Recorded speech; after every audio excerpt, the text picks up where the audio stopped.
There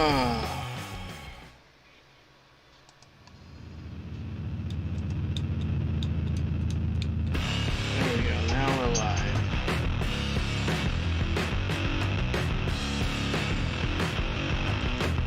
Groucho, I think you can do me a favor and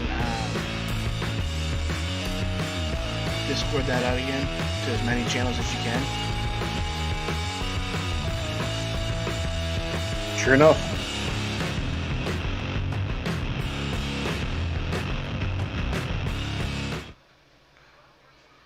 Alright. My mic is working, I hope now, guys. Can you hear me?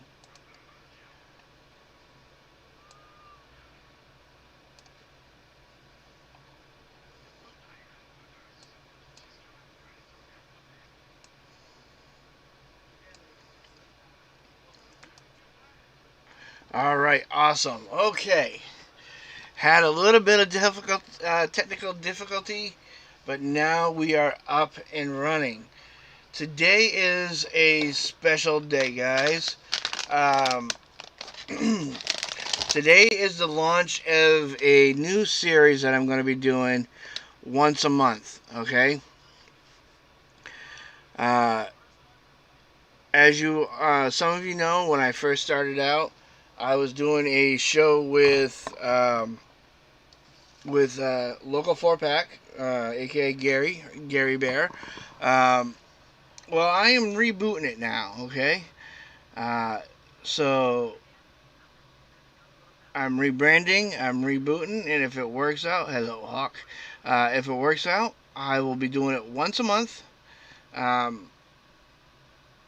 all subjects are going to be appealing to everybody, but I promise you, if you stick around and listen, you guys, not even just listen, I mean, you guys are welcome to make comments, you know, have a good time and chat.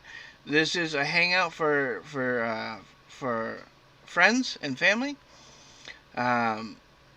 So, without further ado, I am going to start my brand new intro for my series, and let me be the first to say, welcome to the Nerd Nation.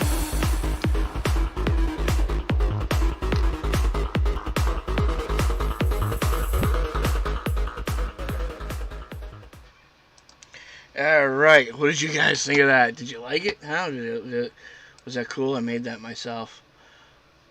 So welcome to the Nerd Nation, everybody. This is Quicksmoke, and I'm here to say hello. Today we have a special subject, and the subject is going to be wrestling. I know that's not for everybody, but it is for some. At some point, wrestling has touched our hearts sometime, whether it been we were kids, when we were a teenager, or even still as adults. And I'm not talking about that creepy uncle touching. I'm talking about that touch your hearts of fond memories. And today I have two very special guests to help me talk about wrestling. And the first, you know what? I'm gonna announce them like I was in a wrestling match. In the left corner, wearing the redneck trunks, hailing from the south, no, the west, from Texas. Let's get ready to welcome Hawk. Hello, Hawk. How are you? Hola, Smoke. How are we doing today? My knee hurts. Oh, stop. Quit your whining. You're supposed to be a tough guy. Come on. Now, we've talked many times before about wrestling, and you don't claim to be an expert, correct? But you do know a little bit, correct? Yeah, if it happened in Texas. I don't know nothing about WWE or F, or let's say it was F when I started watching it in the Army. Well, you know what? You watch it every now and then with me and Groucho. I know that. Oh yeah. The more up to date. Oh, hello, Judah. That's all right. You don't have to be an expert because right now, hailing from the East Coast, weighing in at something I don't want to talk about because it's rude. My brother from another mother who lives in the same town as me, Groucho Snark. Hey, Groucho. There goes the neighborhood. Yep. Put me and Groucho both, and that is it's a cage match waiting to happen. It's a dangerous combination. That is definitely something I would pay to see. I don't know who I'd root for. I don't know. We get the bounty hunter or the one who's hunting bounty. I don't know. Oh, we'd had to be a tag team. Oh yeah, look But out, No, bad guys and other folk everywhere. well, you could be the Road Warriors too. You already got the name Hawk. well, That's that's true. actually my name though. He's tall and I'm short, so it kind of fits. So let's take the logo off here, and we're gonna start showing our wrestling movie in the background for you lovely people to see. Our wrestlers throughout the history. Um, I don't know about you guys, but I started watching wrestling at a very young age. Young Smoke, born in 1978, so I guess I started watching wrestling in the 80s. What about you guys? Oh man, I was born in the '70s, so early '70s. I remember going to the sportatorium with my brothers, watching Von Erichs and Fabulous Freebirds. Fabulous I was born Freebirds. the same year you were, Smoke, so I have probably similar memories to yours, I would guess. Yeah, yeah. I mean, Hulk Hogan first started off in white trunks. That's going WW back a ways. WWF back then was run by Vince Senior. Yeah, that was after his run in Japan. He was pretty big over there for a little while, and then he came over here, and Vince tried to make him a thing, and it didn't quite work out the first time. Didn't Vince like steal him And from then we all saw what AWA? happened Or later, and now we can't get rid of him. Mm. I thought the story went Vince stole him from AWA or He whatever's up might there have. at the north. I know he was in Japan before he got over here. He may have been a territory heist from the AWA. That would make sense. And for those of you who don't know the history of wrestling, wrestling wasn't always um, on TV, and and it wasn't just one or two, three companies. It was made up of a bunch of different territorial uh,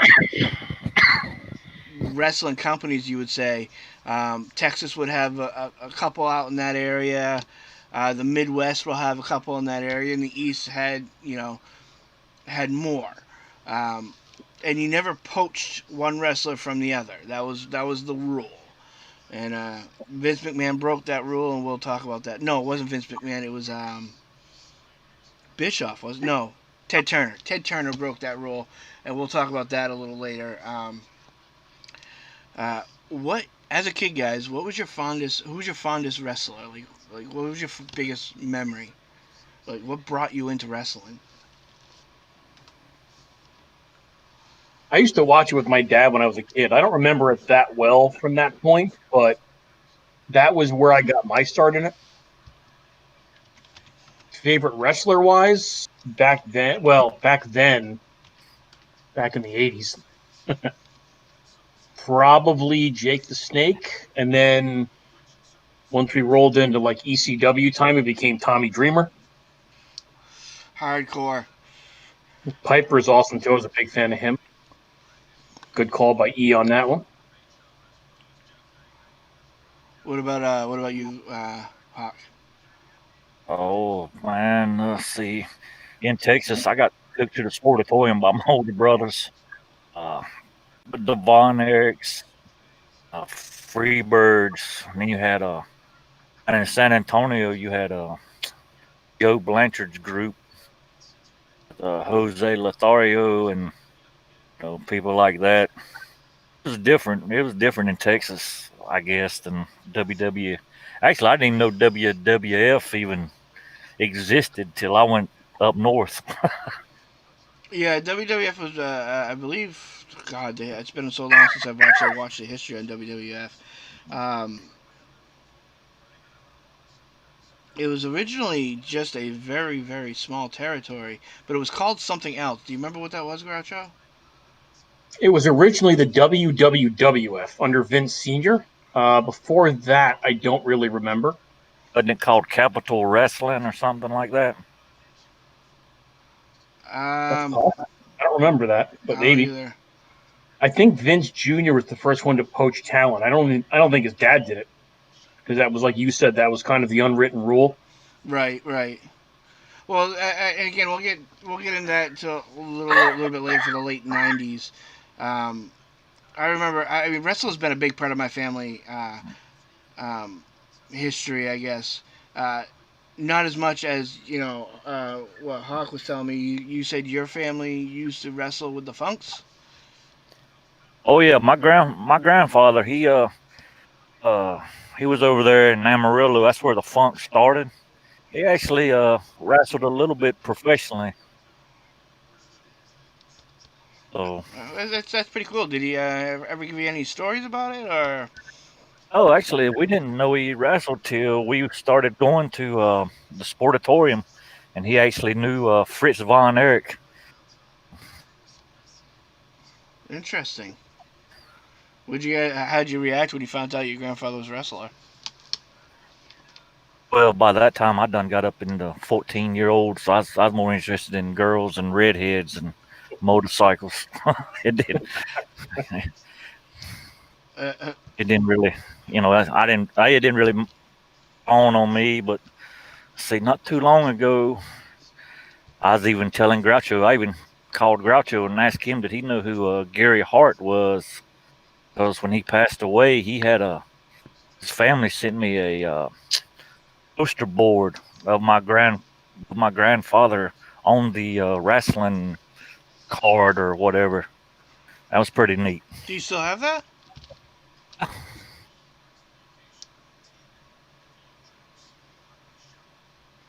Hawk, do you still have it? Oh yeah, yeah, I still have it. You should take a picture of that and put it in Discord.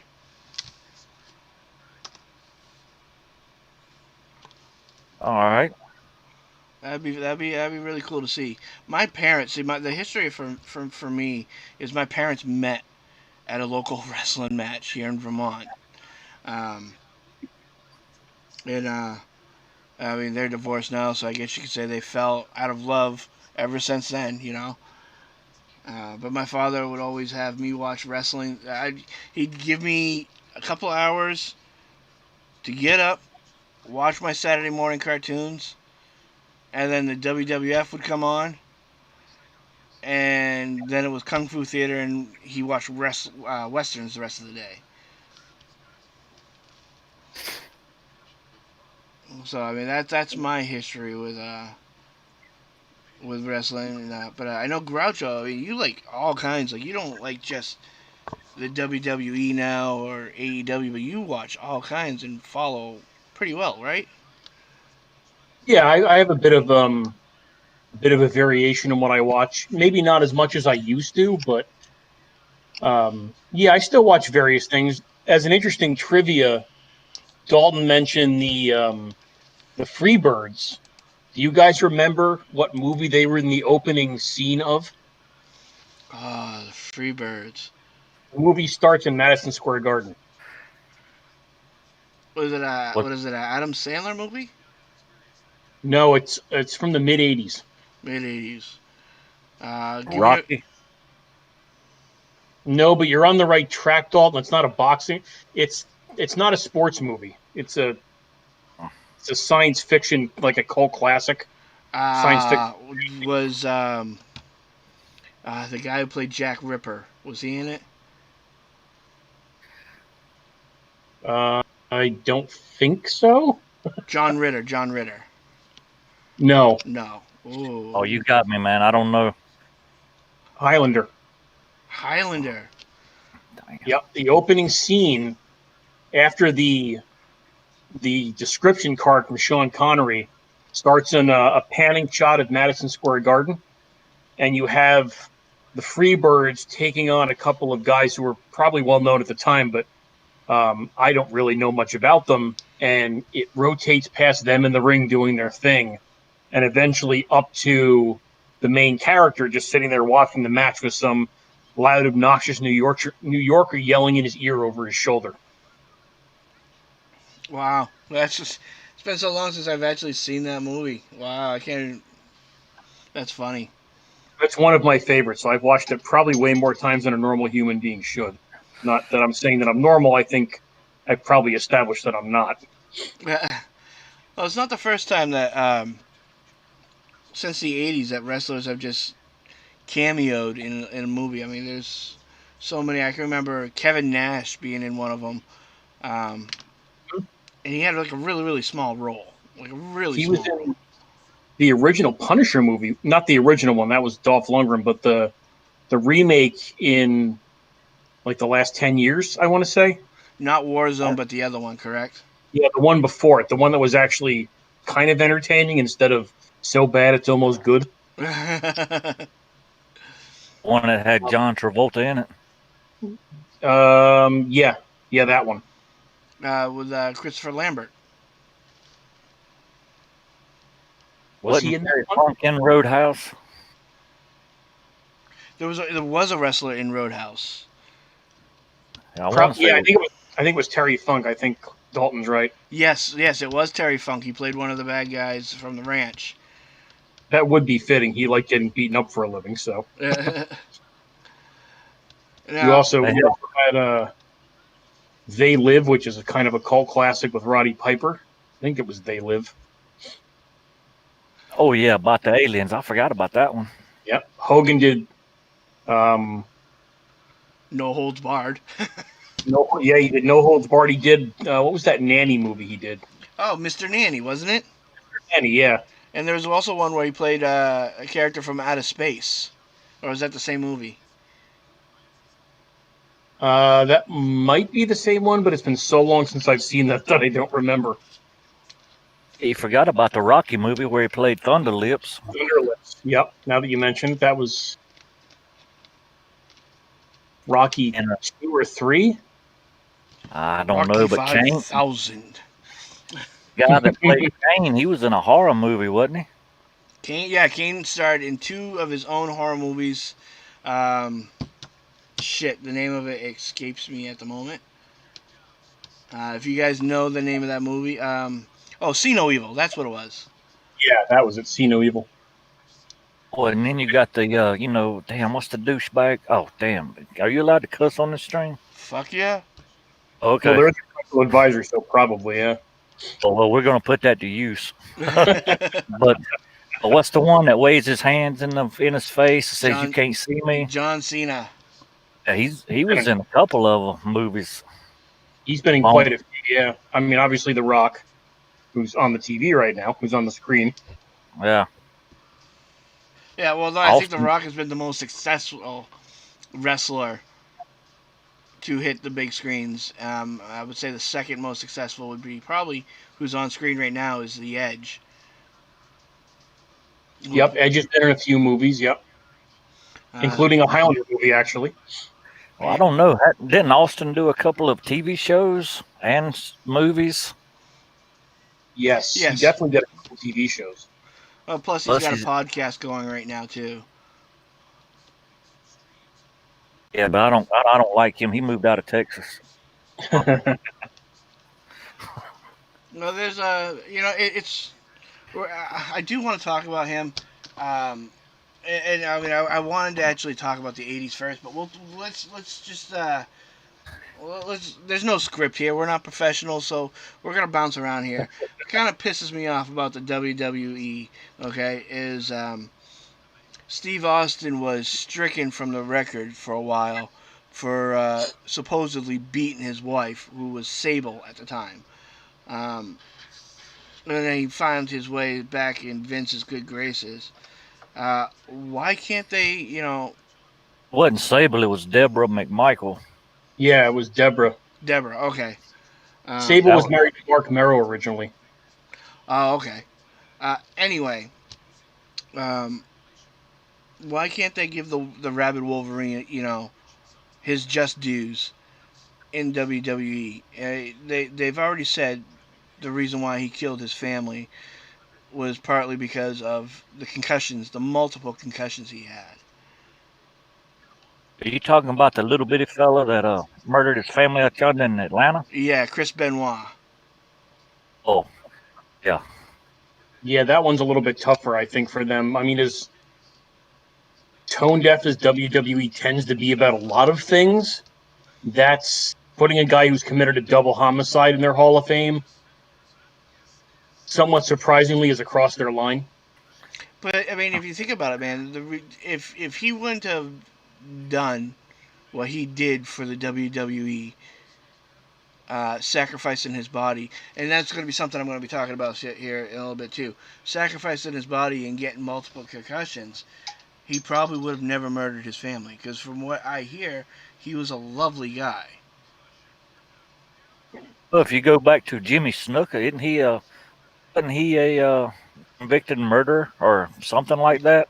Yeah, Yes, He's in the Hall of Fame, no? probably. It's a good point. I mean, I think personally, maybe Vince might feel a little responsible for the murder of his family, or I don't know. I just think it's ridiculous because Chris Benoit really deserves to be in the Hall of Fame despite um, his checkered past, or his, Well, here's the thing, man. It's called the Wrestling Hall of Fame, not the I committed homicide Hall of Fame. I good think if we point. tossed out wrestlers for shady past, we'd probably take about half of them out. Yeah, I Oh, mean, Jesus. well, yeah. We're gonna get into shady past. What was it? 1990. Vince McMahon was accused of allowing his wrestlers to boot up before Mm-hmm. matches. I think it was also he was also accused of possibly distributing it too. It wasn't just using. I think part of the federal charge against him involved distribution. Yeah, it's so. I mean, they're no freaking angels. They're as much as I love the WWE right now, and I'm a big fan of their show. Um, they're not no angels. None of the McMahon family are angels. No, not by a long shot. Um, but we can get into that some more. I want to talk about the '80s right now. The big wrestling names: Hulk Hogan, Macho Man Randy Savage, Lex Luger, Ric Flair, um, Umaga. Uh, yeah, he was back in the '80s, right? Umaga, Umaga was the late nine or was the early 2000s, wasn't he? was he? Ah, shit. He's part of the Anoa'i clan or family, but I think he was Umaga was definitely like an early 2000s guy. Okay. Andre the Giant, Andre the obviously. Giant, George the Animal Steel. Yep. $1 Million Man. Oh Uh, yeah, Ted DiBiase, the uh, Rockers, Barry Mm-hmm. Taylor. Axe and Uh, Smash, Road Warriors. I mean, there's if you look at Yep, definitely. the wrestlers back then, okay, and we're gonna compare them with the wrestlers today. Um, it's a different thing today. oh, It's definitely. The bodies, the body styles. Back then, you weren't a wrestler unless you were big and jacked and called a powerhouse. oh no, man. Look at Dusty Rhodes back in the '80s. They know. Hell, that was a big, tall, fat son of a bitch. Hell, I wouldn't even think he could do 30 minutes, let alone 60. Well, yeah, you also had Tugboat and Hillbilly Jim. They were all big. They were big men. They weren't as Flair never had a small. huge physique. What's that? Flair never had a huge physique, and he wasn't a giant. He was what, like 6'1", maybe. Huh. Yeah, I mean, I guess you could consider. Well, I mean, that I mean, Flair. I Yeah, understand for the most Hogan's. part, though. Yeah, I understand what you're saying. Vince has always had a fetish for large, jacked up guys. Right. And I had a friend, and I was kind of insulted by it. what he had to say was he turned around and goes, "You know, I don't understand what this big thing about the Ultimate Warrior. He only had 3 moves." And I'm like, you want to listen, all right? Yeah, but he sold the hell out of them. Exactly. And it wasn't just him who only had 3 moves. Pretty much, if you wrestled back in the 80s, 90% of them were powerhouses. And if you're a powerhouse, you only had the body slam, the big boot, the forearm, the leg drop. I mean, you didn't have much Just to choose from back then. Oh no, man. Hell, let's see. The Von Erichs had the running high knee, the head scissors, the Hurricane Rana, the Iron Claw, the back drop, whatever the hell, the atomic drop, they drop the knee and hit you nuts. I can't remember what they call that. yeah. I mean, Well, yeah, I but mean, honestly, for 90% of it though, I mean, it was all powerhouse moves. there were athletic guys like Ricky Steamboat, definitely, who were huge, but a lot of Vince's favorite guys were the walking walls with, huge shoulders, tiny skulls, and lower IQs, Right, the ones that could barely button their shirts because they couldn't get their arms close enough. pretty much. And we have to keep in mind too that back then was very much in the age of the unprotected chair shot too. So you had guys that were jacked up on steroids taking basically concussions on a nightly basis because somebody was slamming a steel chair to their head unprotected. Yeah, well, see, that's where it's different. Cause in Texas, I mean, you've seen chair shots, but you know they didn't have them that much down here. Now, I find that surprising because a lot of hardcore wrestlers are out from the Texas area. But then What again, is hardcore? well, the chairs, the barbed wire, um, putting people through Taxes. tables. Well, let's see. We had Paul Bosch over there in Houston. Some of your WWF stars would come down there, but in San Antonio, you had more of the Groucho. What do you call the Mexican wrestlers? Luchadors. Lucha Libre. Yeah, you had lucha libres. I mean, they would fly all over the damn place, but and then you had the bull rope. I'm trying to think. The bull rope match, the cage match, Texas the Death damn Match. Texas death match, which is nothing like what they do now. And you had the barbed wire match, but they only saved that for Abdullah the Butcher and goddamn Bruiser Brody. Bruiser Uh, Brody. yeah, now that was a son bitch. I seen him several times. Um, and you had the hair match. I seen King Kong Bundy lose his hair to Fritz von Erich. Hair match. You know what? You speak of the hair match. The one that comes to mind the most was Brutus the Barber Beefcake and against, oh my God, Groucho, help me out. Uh, where they shaved his head in the middle of the ring and he had long blonde hair. Was it Rabbit? No, it wasn't. Oh, Are you talking about Adrian Adonis? I think it might have been, or it was Mr. Wonderful. Yeah, it sounds like it was probably Adonis or Orndorff. I don't remember which one off the top of my head. Hey, Tizzy. Yeah, that I mean, those are the matches. I remember them the most because the gimmicks and the storylines, and God, there's just so many great wrestlers back in the '80s and then even the early '90s.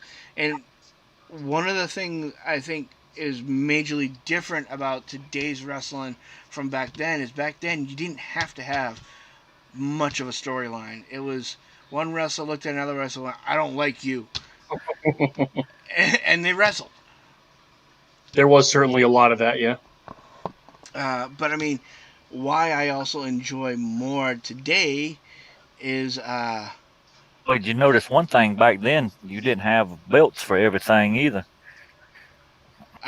believe it or Really? not, I think it was the early '90s. I think it was when they had the most belts for everything. You had your God, your world champion, intercontinental, cruiserweight, heavyweight, hardcore tag team U.S. heavyweight, U.S. Oh God, it was just uh, women's world usually. European champion. Yep. Let's see. I think they had a WCW champion and TV champion. Hmm. Then, well, Ric Flair would come in. So that's back in the territory days. Ric Flair would come in because, like I was telling Groucho today, even though I wasn't but about 14 years old, and Michael Hayes slammed that door on Kerry Von Erich's head, I'd still punch that son of a bitch in the mouth, even though I know it's fake now. Uh, I don't want to say fake, but yeah, you know, let me get something straight for you people out there who says wrestling's fake. What's the point of watching it? It's not fake. Okay, No, it's as in the planned. aspect the moves are real. They're really getting hit. They're really flying through the air. They're really injuring themselves. They're really drawing blood. But the outcome is fixed. It's kind of like boxing. More entertaining a lot of the time. Right. It's a soap opera of Speaking of giant boxing, men. because it's an easy transition. One thing that wrestling has lost, definitely now, that was I think was in its heyday in the 80s and 90s, and even before that. But you know, for my frame of references, someone who was born in the late 70s and grew up in the 80s and 90s, watching it was managers. Mm-hmm. Some of the greatest managers of all time back then, guys like Bobby the Brain Heenan and I mean, he was always my favorite manager, the Weasel, as they called him in WCW. Yep. In Sensational Scary Sherry, Mm-hmm. Elizabeth, my Captain Lou. favorite. Oh my we had God, he went with Scan, the Undertaker. we had Oh, yeah. Skandar Akbar, we had Gary Hart, and you're thinking about Percy Pringle. Yep. All of them started in Texas. Yeah. Paul Bearer, as he was Paul known in WWE. Yeah, Paul Barrett. Yeah, he was one of my favorite managers. I've never been a very athletic person, as you've guys seen in some of my videos. Um, I've I can always relate. wanted to be a wrestler's manager. Always. You get to do the dirty shit and none of the physical stuff. Because your wrestler that you managed always protected you in the 80s. Once in a while you took a bump. oh Yeah. man, let's see, who was that? Jim Cornette. Cornette got his ass kicked a lot. Yeah, he got his ass beat all the time in fucking Texas, man. Yeah, Fantastics, and I can't remember all, but he would get his ass beat all the time. The original manager of the Four Horsemen, whose name I'm of course forgetting, even though I can We're see talking his about face. What's that? James J. Dillon, wasn't it? James Dillon. James J. Dillon. He got whooped up on a few times. Well, he used to be a wrestler. He wrestled in Texas too. Yeah, he was a pretty well, I don't know if popular is the word, but well known wrestler. Yeah, Mm-hmm. there's a lot of wrestlers from Texas. I remember seeing the Undertaker, the guy that does the Undertaker. Mark He used to Callow. Mhm. wrestle, as Red River Jack, I believe, with a mask. Steve Austin started in WCW or WCCW. Yep. Uh, I think Mick Foley, Mick Foley. He Shawn, was that guy. Shawn, Oh my God. Shawn Michaels. Oh There's yeah, a Shawn bunch of Michaels them. is from Texas. He still is. He still lives there, doesn't he? Yeah, Hmm. he's got his own school down there in San Marcos, maybe. I'd even be in San Antonio. Who was your? I mean, I think I asked you guys earlier who was your favorite wrestler, and um, I never answered mine. Was I had two. One was Hulk Hogan, until the Undertaker came out, and then I always rooted for the Undertaker. But I don't know if you guys, not so much for you, Hawk, but I'm sure uh, Groucho remembers. Do you remember one time, way back in the late '80s, early '90s, Hulk Hogan got really hurt, and he was out for a few months, and they actually put up a thing saying if you wanted to write to Hulk Hogan to wish him well, this is where you write him. Do you remember that? Yeah, yeah, vaguely. I actually wrote him Oh, that's cool. as a kid saying that I hope he got well soon. I miss him in wrestling, and I told him I would take my vitamins and say my prayers until he got back.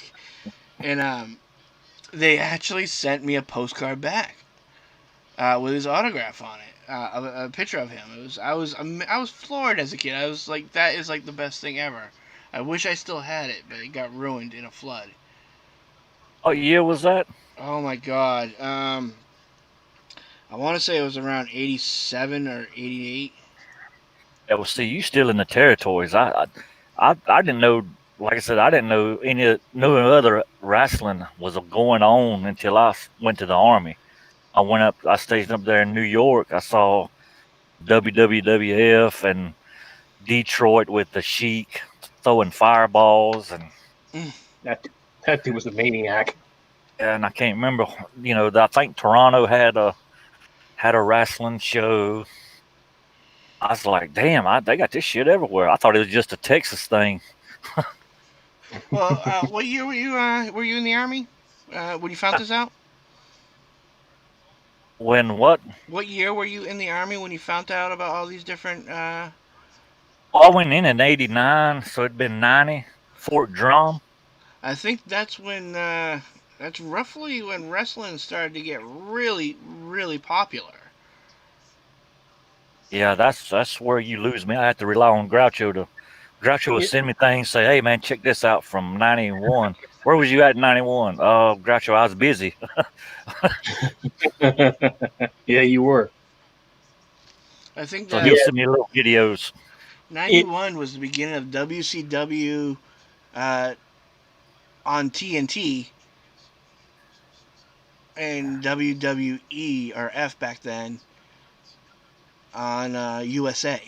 Am I not correct? Yeah, I think it was right around then for both. Yeah, WCW had been on TBS for like a decade before that, doing mainly Saturday night. I think was their big show back then. They may have had one during the week too, but I think WCW Saturday night was their big thing for that decade, and that's when they started their whole, their original pay per view run as well, Right. which then made Vince Jr. do it because he was losing money. God, do you remember how Yeah. big the pay per views were back then? Oh yes, they were insane. It was they weren't like now pay per views are once a month. Okay, but back then like it was like every 2 to 3 months there was a pay per view, and it was a big Mhm. deal. Like you call up your cable company. Yes, folks, you actually had to pick up a phone and call them and say, "I want to order this," and you prayed that your cable company didn't fuck up, Right? and you'd They get a go ahead. like they actually carried it. Yeah. Yeah, and you'd get a bunch of friends to come over. Some of them, you'd be like, "Hey, you know what? You want to watch this pay per view? Give me $5, or you pay for dinner." And people actually got together and watched the pay per view. I remember those days. Uh, I, Yeah, I used to have to. the monthly pay per view thing didn't start until Bischoff. He was the one that started that in the '90s, and then Vince was like, "Well, we're getting killed right now because they're making money hand over fist, and everybody's watching them, and we've got to do this thing too." So that's what started that whole monthly pay per view acceleration. Well, it's ridiculous. Like, I mean, that wrestling is still me and my old man time. So I don't stream when wrestling's on.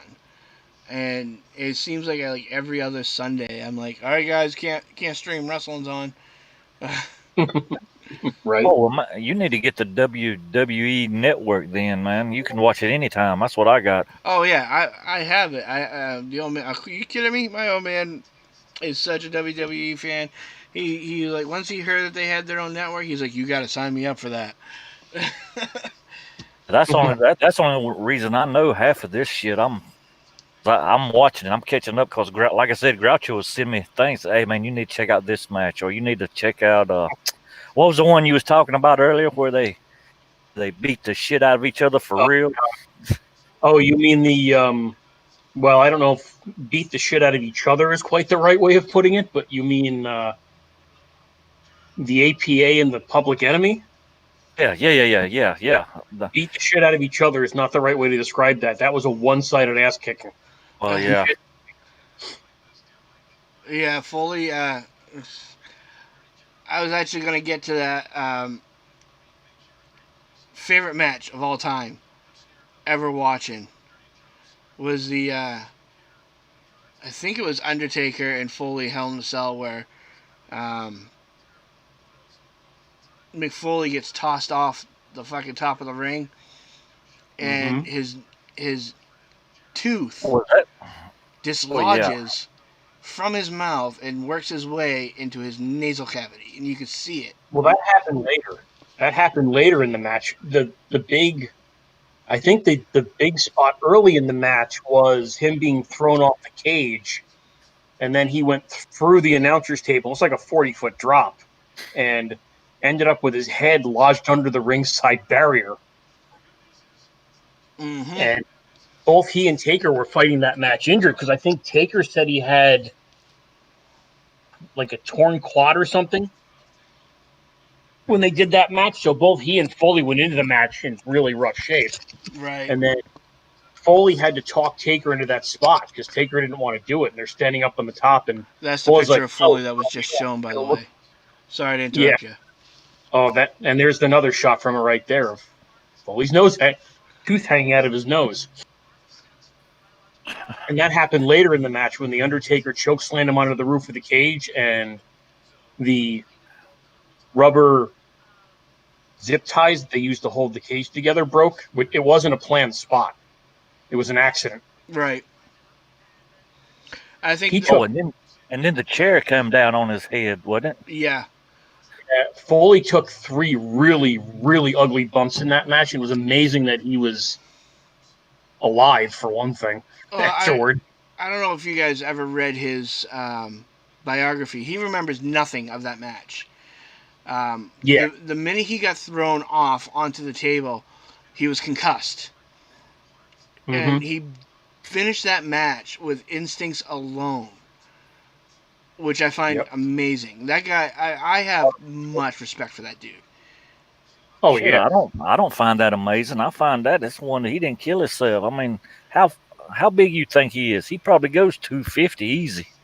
He's probably yeah. well now he's around 250. He was a lot heavier. Um, he's not much taller than me. I've met him. That's what I'm saying. And you let me chunk you 40 foot off of a cage through a table? Yeah, I don't. Yeah, I'm surprised he even got up. To be honest. Well, one of the best Yeah, things about Foley is that he's got a high threshold for pain. If you've ever watched his Foley. Japan matches, oh, Oh my God, they were nuts. he's been thrown on top of flaming barbed wire into TNT that exploded on him and burnt half his arm. He's wrestled where Yep, his ear literally has gotten ripped off. Damn. that was Vader. Yep, Vader did that. He truly is like an amazing man and extremely nice. When I went to go meet him, I asked him if I could shake his hand, and this kind of threw me off. He was like, "No, I can't. I'm sorry, I broke my hand." And I'm like, "You've been thrown off the top of a fucking ring.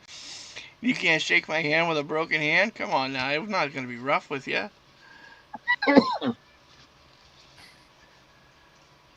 Yeah, it's amazing the sheer insanity that man has survived putting his body through.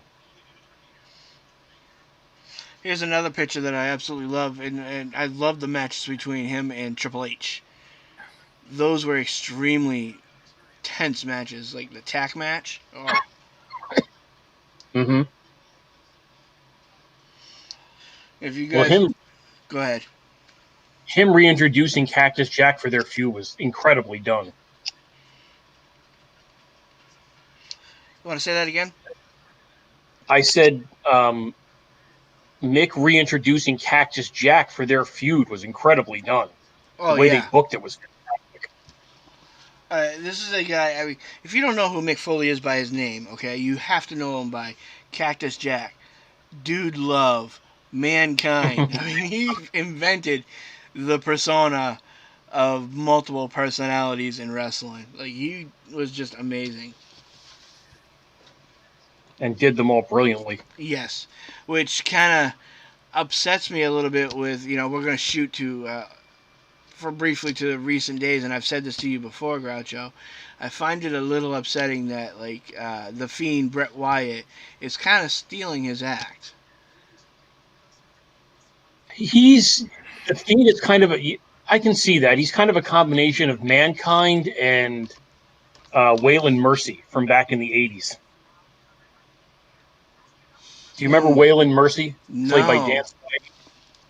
Yeah, so Waylon Mercy was, if you remember Bray's original character, the kind of swampland cult leader he played. Yeah, the Wyatt family. That was Yeah. Waylon Mercy back in the '80s. Except Dan Spivey's about 6'9" and he weighs about 280 pounds, I think. Wow.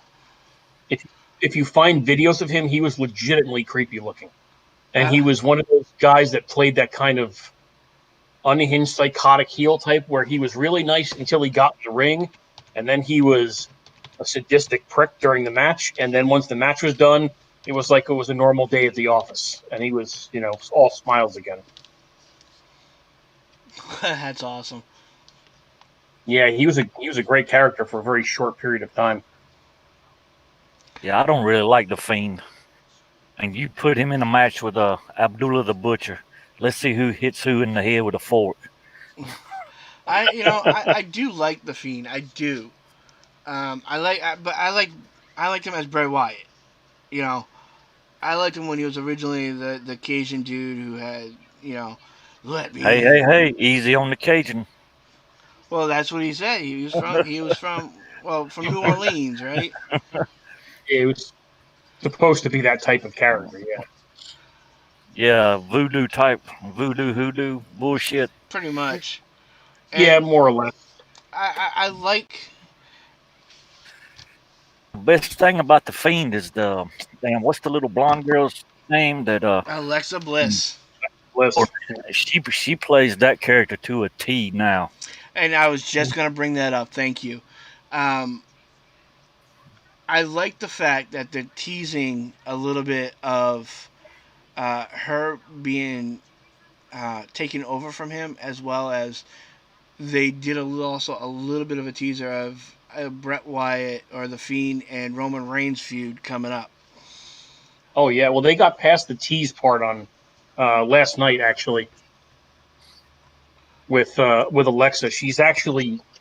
I think she's actually with him now because they did the whole he attacked somebody and then reached his hand out for her and she took his hand and smiled evilly and they both disappeared in the darkness kind of thing. Last night I must have either I fell asleep or I missed it. Yeah, they did that last night. She's I think officially with him now. But the See, way she had right there's what's wrong with wrestling today. That crazy woman there. When you look at her, you actually believe that. Damn, that ain't something wrong with that bitch. That bitch is crazy. yeah, she sold and has sold that I guess you would call it slow possession story really well. Yeah. See, yeah, that's what's missing nowadays. They just, uh, They rush everything, almost yeah, everything. well, she is. We're gonna get into the women of wrestling here. She's an amazing seller. They were actually talking about how she was on Booker T's podcast, and he just talking to her, and he got so comfortable that he mentioned her character with Bret Wyatt, and she automatically snapped into character of Yep. being possessed and just walked away from the podcast. Yeah, That is she, selling right there. she's done an incredible job selling that whole story with Bray Wyatt. well, that's what's wrong today. I mean, remember when we was younger, you could look at the first match and say, "Oh man, that was fake." Them fuckers in that second match, they beat the shit out of each other. That was real there. That's what's missing today. Now the, you know, Everybody knows the magic trick now, so Honestly, I'm gonna say what I think is missing today is some originality. Um, every with the exception of AEW and TNA. Okay, so I'll just solely say WWE is recycling old scripts over and over and over. It's starting to get too predictable. how hard is Yeah. it to come up with a script for crying out loud? Well, part of the problem is they're hiring TV writers to create the characters instead of wrestling people that understand the business. I And think then you've got Vince who changes everything on the fly at the last minute. I think they need Or to take a page out of AEW, who's I think are going to beat them in ratings soon, and let the wrestlers be involved with their own creativity. you like Yeah, the that help. Say again? you actually like the AEW? Uh, Isn't that it? Isn't that the one with the Dusty Rhodes boys on it? Yeah, yes, Yeah, Cody yeah. I Rhodes. don't. Yeah. Yeah, I don't like that one. That one you can't tell who's who on that. I mean, Well, you got a bunch. I'm slowly Got a starting to bunch of like it. idiots running around with masks on. You don't know who the hell's who. I mean, I just don't like that one. It's grown on me. I've been fighting it because I've been a WWE. Once WCW was bought out by Vince, um, I've been slowly a WWE fan. Only watching WWE, and I'm slowly watching AEW, and like they're very raw. They bring a brutality to the ring that reminds me of back in the day of the Attitude Era. I Well, can down see here that. we Yeah, get something called they've got a bit of that we '90s got something on WCW feel going on. we got something on TV down here now. Like in the old days, it used to come on at 11 o'clock midnight called MLW or some shit like that. Mm-hmm. Basically, got the Yep. kids. Basically, got the kids of the wrestlers we watched. Yep. They do have a lot of the Like younger talent in there. Flying Brian Pillman and damn Tessa Blanchard and uh, fucking the Von Erich kids, the damn British Bulldog kid, Alpha and Sika's kid, or one of them, and that might have been Umaga's kid. He might be. Yeah, I don't remember who. They're all in there. I mean, that one's pretty good. I just can't get into AEW. I don't know. They fucking that and all up. Hell, I could write a better script than that. Give Matter of them some fact, time. They're still in the infant mentality. They're just they're just beginning. I think if you give them some time, they'll get get uniformed. If I'm using that term correctly. oh, screw all that. Look. If any AEW wrestlers or management's watching, because I know you are, because Because I'm I'm that on here. big. Yeah, goddamn. You need to send a check to us, and we'll go ahead and just write your goddamn script for you, or TV, or whatever the fuck. Come up with better angles than what you got going on. I'm sure. If I was gonna write for anybody, I'd write for WWE because I think they're fucking up their shit. They're gonna Well, lose. They're gonna lose it to AEW. I think it's gonna take. They're gonna they've been take a having hard hit. problems for a while. Say that again.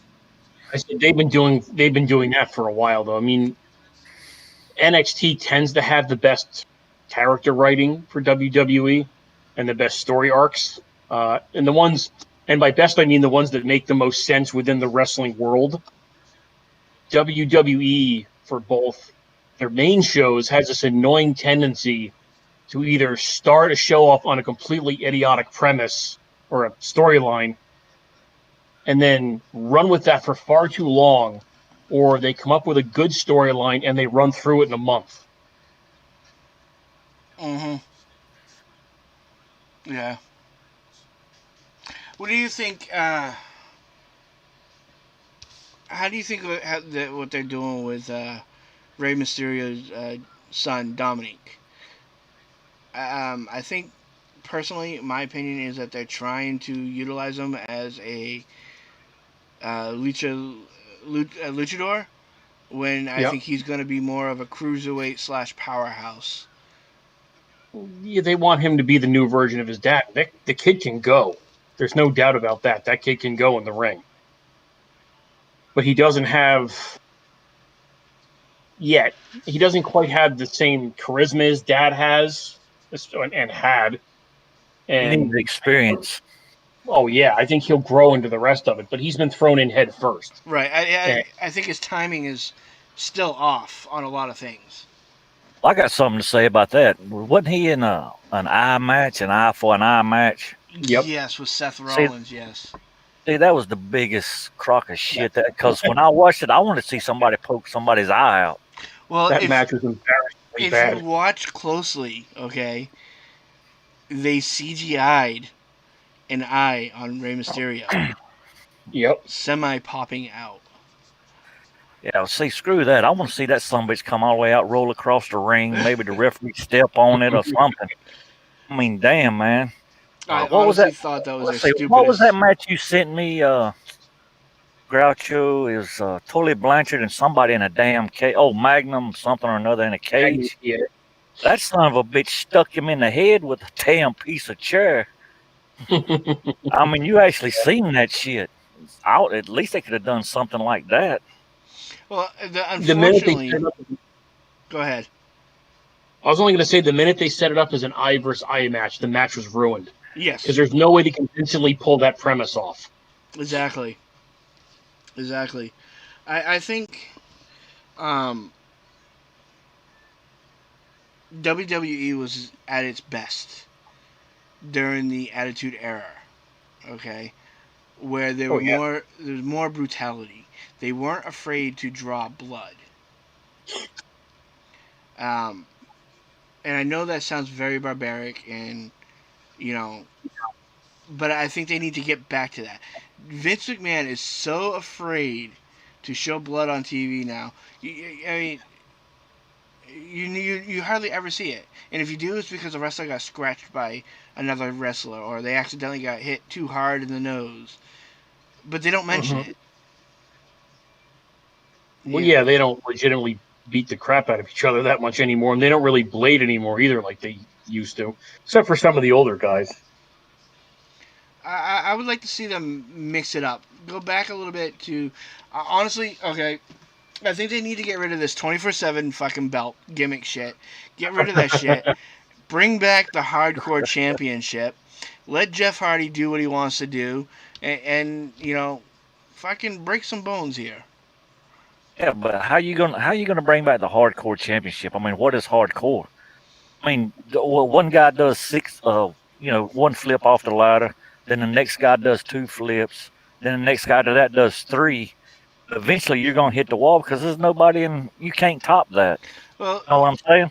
hardcore is not high flying necessarily. Hardcore is smashing a chair over somebody's head Violence. until they bleed, until they give up, until they can physically no more wrestle. Bring back the barbed wire matches. Bring back uh, Yeah, but then you're just. Well, this is what I'm saying. If I was to hit somebody, I mean, I know I'm a little bigger than y'all, but if I was to hit one of y'all with a chair, y'all would go down. If I hit y'all like 10 times with a chair, they would be something broken. exactly. Yeah, very much so. I mean, see, I think that's what's missing. Why are you hitting that guy? You hit that guy 10 times in the back of the head with a chair, and that some bitch is still coming. Fuck me, I'm getting the hell out of the ring, going back to the concession stand. Fuck, you can have the belt, the title, goofy bitch over there. You can have it everything. I'm going back to get me a hot dog or something. Well, and that's what I've noticed. A lot of people have also come kind of similar to what you're saying, like of the predictability uh, of how fake it is, um, or can be. Is like it's very. There's a constant of, all right, I'm gonna throw you over the rope. You're gonna swing at me. You're gonna miss. I'm gonna leap up and kick you in the head. Every wrestler does it almost every single match. Okay, and now Definitely finishers are nothing anymore. People are not really. kicking out of No. finishers. You know. There's a handful they protect these days, but for the most part, you're right. They're not what they used to be. Like if you're talking in WWE, if you're talking Drew McIntyre's Claymore, that one is protected. Nobody kicks out of that move. But most other guys, when they hit what's supposed to be their finishing move, you're like, this is going to go at least another 2 to 5 more minutes. Right.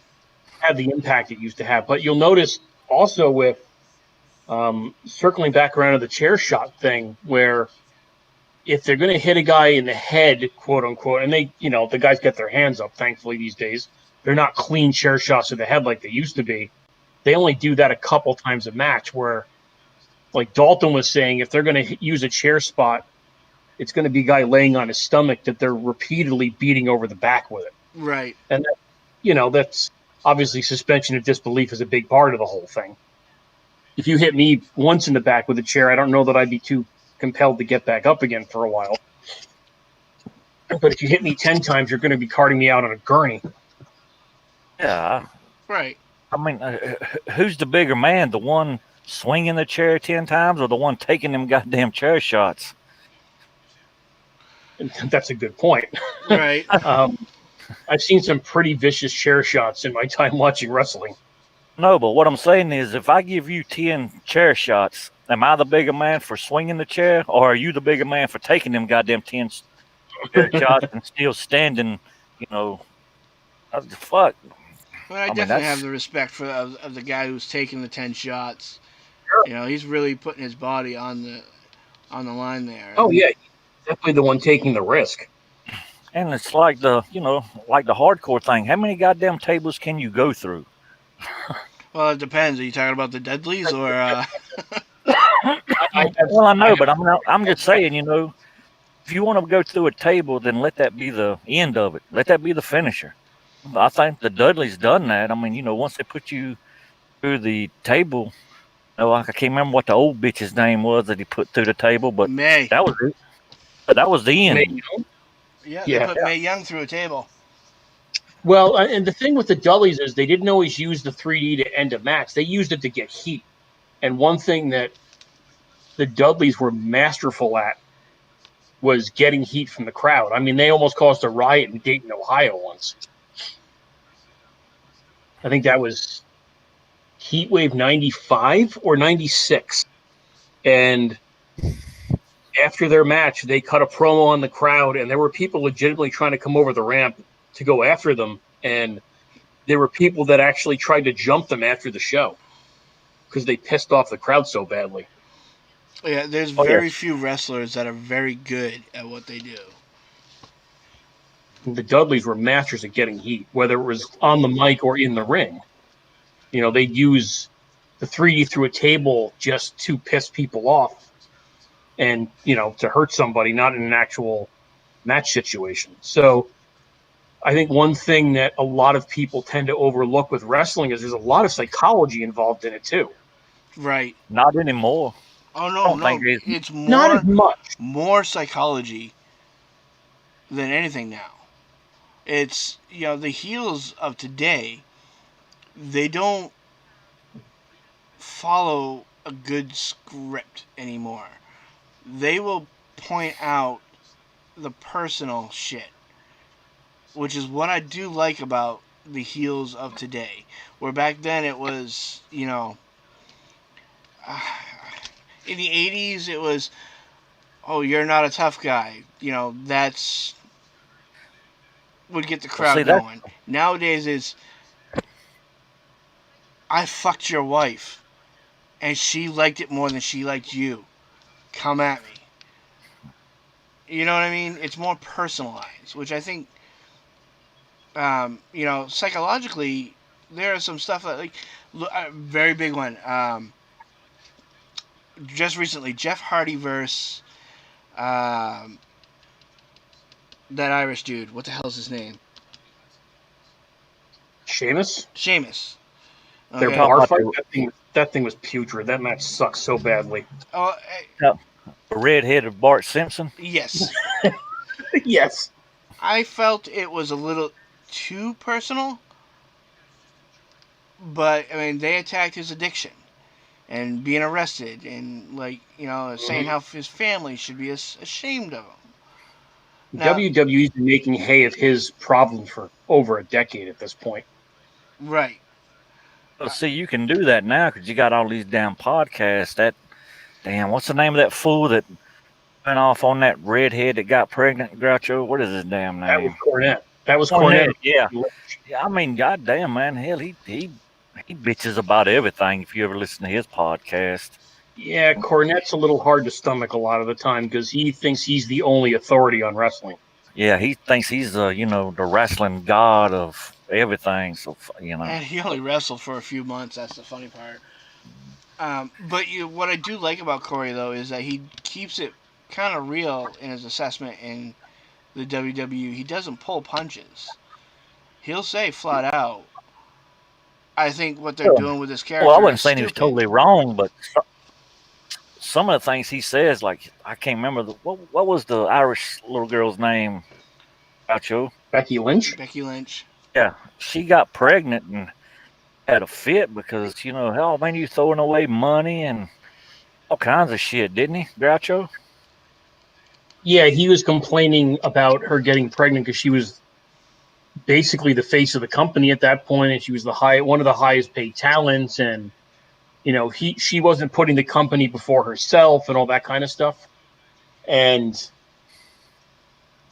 you know, Cornette is one of these guys that while he knows a lot about wrestling and he can often be very entertaining about it, he has this bad habit of letting kayfabe from the '80s be the thing that guides his perception of modern wrestling. Well, see, the cat's out of the bag on that kayfabe shit. I mean, everybody knows now. Yeah, but Cornette likes to ignore that fact. He likes to pretend that kayfabe is alive and well,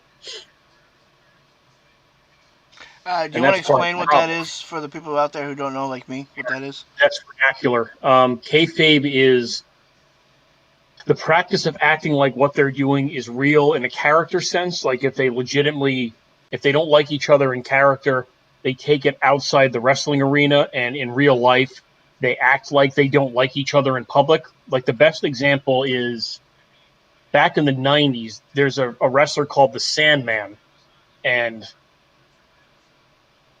during one of the segments with him, he took a fireball to the face and disappeared from public view for at least 6 months afterward. Like nobody saw him. He didn't leave his house just to sell the angle. And that's called keeping kayfabe. I can do you one better than that. In Texas, Freebirds had some sort of cream. It went into Chris Adams' eye. Everywhere he went Ooh. around downtown Dallas, he sold it. He was blind. It even got to the point to where they was even calling the cops on Buddy Roberts or whoever blinded him. That's taking it to the extreme. That's what you call kayfabing. Yeah, Well, no, that's exactly. then the biggest one of all would be the Undertaker. I mean, he made sure that he wasn't photographed or seen or talked to without doing the Undertaker persona. Yeah, he's been the guardian of kayfabe for decades. He doesn't. But the thing with Taker is that he's not like Cornette about it. In that he doesn't judge other people for not doing it. Hmm. It's just how he comports himself. Right, right. And Cornette's not always wrong, but Well, I mean, I can if you're going to understand. give somebody a hard time for getting pregnant, you're being a bit of a dick. Well, of Yeah, course. I mean, shit happens, but I mean, you gotta look at it from. Okay, I'm gonna say he's a company man. Um, Without being a company man, if that's even possible saying. Uh, WWE spent all this time and money on Becky Lynch of being the man and being the face of WWE to let one slip by the goalie. It's kind of a slap in the face to WWE, even though it's life. It's real life happening. well, Well, that's where you got into it when you started to sign them to contracts instead of mhm. you know, they started getting paid by how many asses they put in the seats. Yeah. Because I Well, and know. Go ahead. the thing with Becky is that her character turn was kind of, it was not intentional, but it was organic, and that's the best kind of character growth in wrestling is when something just happens. So with her, she'd always been popular as a baby face, as a good guy, and they tried to turn her heel or into a villain. For those who don't know what those terms mean for wrestling, by having her attack somebody who was her friend, and the crowd cheered her for doing it, which was not the reaction that WWE wanted. And then because of that, they just kind of let it grow on its own and let Becky kind of do her thing with it. And Which is she not developed something that character. WWE does often. No, they're not really that good at that. And the best thing, this is going to sound a little strange to those who are listening. The best thing for that angle was Nia Jax potatoing her, which is the wrestling term for legitimately hitting somebody with a closed fist. They call it potatoing. And during this huge scrum in the ring, and they showed a camera shot of Becky standing at the top of the stairs in like the middle of the arena, Oh, with a of, bloody nose, yeah. and her face was covered in blood, and she's got her arms out to her sides, and she's smiling, and she has this look on her face like, "Yeah, I took your best shot, and I'm still here. What are you going to do about it?" And that completely got her over at that point. Yeah, Well, the yeah. best. I don't think WWE had plans for her originally. It was like Well, Not like Me and Groucho watched the match. That was one of the best matches ever. The what was it? The Flair and what was her name again? Icky. Lynch. Yeah, You mean when they wrestled each other at what was it, WrestleMania? Oh yeah, I was there for that. You mean WrestleMania 35, where they had the three-way women's match for the main event? Where I mean, that was one. But that was probably the best match of the year. Me, I mean, them women can go now. oh, Oh yeah. definitely. And thank you for segueing into that. Go ahead, finish what you're gonna say. As somebody who was there at that show, because I met a couple of friends of mine, um, that was a great weekend, but a very long one because I flew down this what was it, the Sunday morning of the show down to Jersey from where I live in Vermont, where Mike and I live, and flew back up the following Monday morning, the morning after the show. I think I had gotten maybe 3 hours of sleep that night. So I was hurting, but it was worth it. I had a great time. And by the time they got to the main event of WrestleMania 35, we had been there for 7 hours. The crowd was exhausted at that point, and that took a little bit away from it. But the crowd was so hot for the match that it still went over pretty well. I mean, from a technical and a match standpoint, it wasn't the best match on the show, and there were quite a few mistakes or botches in it. But everybody wanted to see Becky become double champion so much that that is really what carried the show at that point. And I think that that's one thing that uh, sometimes WWE does correctly, and that's listen to the fans. Sometimes, sometimes the Yeah, sometimes. The Kofi Kingston thing mm-hmm, that was a never great was going to match. happen until people started riding that train of give him the belt. He deserves it. Mm-hmm. Well, you should have heard the crowd at WrestleMania 35 for his match against Daniel Bryan. That crowd was loud for that match, Oh, I'm sure. I'm sure. and the match was developed so well going into the show that and through the match because the two of them did a phenomenal job building it during the match so that when they hit the payoff at the end and Kofi won the championship, that the crowd went completely ballistic. It was one of the most, the loudest organic things, crowd reactions I've ever heard. Right. Um, and well deserved.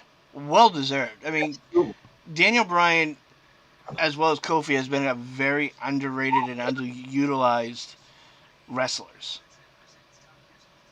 I think. Didn't both of them come from Ring of Honor or whatever the hell they call it? Daniel Bryan did. Kofi was the WWE guy all the way, but Daniel Bryan was big in the indies in Ring of Honor and to a less in Japan. He was big in Japan for a while in I don't remember which company it was, but he was over there for a while. But he was big as Isn't it his New? actual name. Isn't it New Japan Wrestling he was big in? It was probably NJPW. I would think, being the biggest company over there. He was huge in the indies in the States, especially in Ring of Honor, under his actual name, Brian Danielson. The American Dragon was what they called him. Mm-hmm. And even his development from indie guy that the WWE treated like a bit of an idiot and a chump for a while to the biggest star in the world who's still incredibly over, even though he's not on TV that much anymore, was completely organic. That wasn't a thing WWE planned on at all. Right. I wonder how many of our listeners are sitting there pointing two fingers up in the air, screaming, "Yes, yes, yes." I know I am. Exactly. Exactly. But I want to touch back to Becky Lynch and women's wrestling. I mean, I think they have come so far, but are still taking steps backwards. Oh shit! You ought to see a Tessa Blanchard match then. Well, what I mean by taking steps backwards, I mean these women. I've seen more brutal matches come from the women than the men. But yet, I mean, if you really think about it, all right. First, it was Glow back in the '80s. Okay, we're not going to talk too much Oh, about Glow because that was just pretty much a TNA show. Although there were some Yes. fabulous wrestlers, like damn!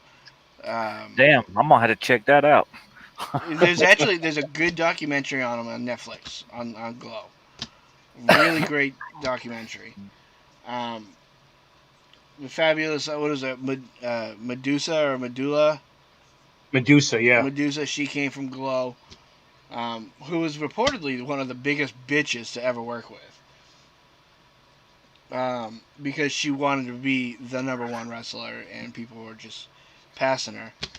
To WCW with the Monday Night Nitro girls, which again they were there just for TNA,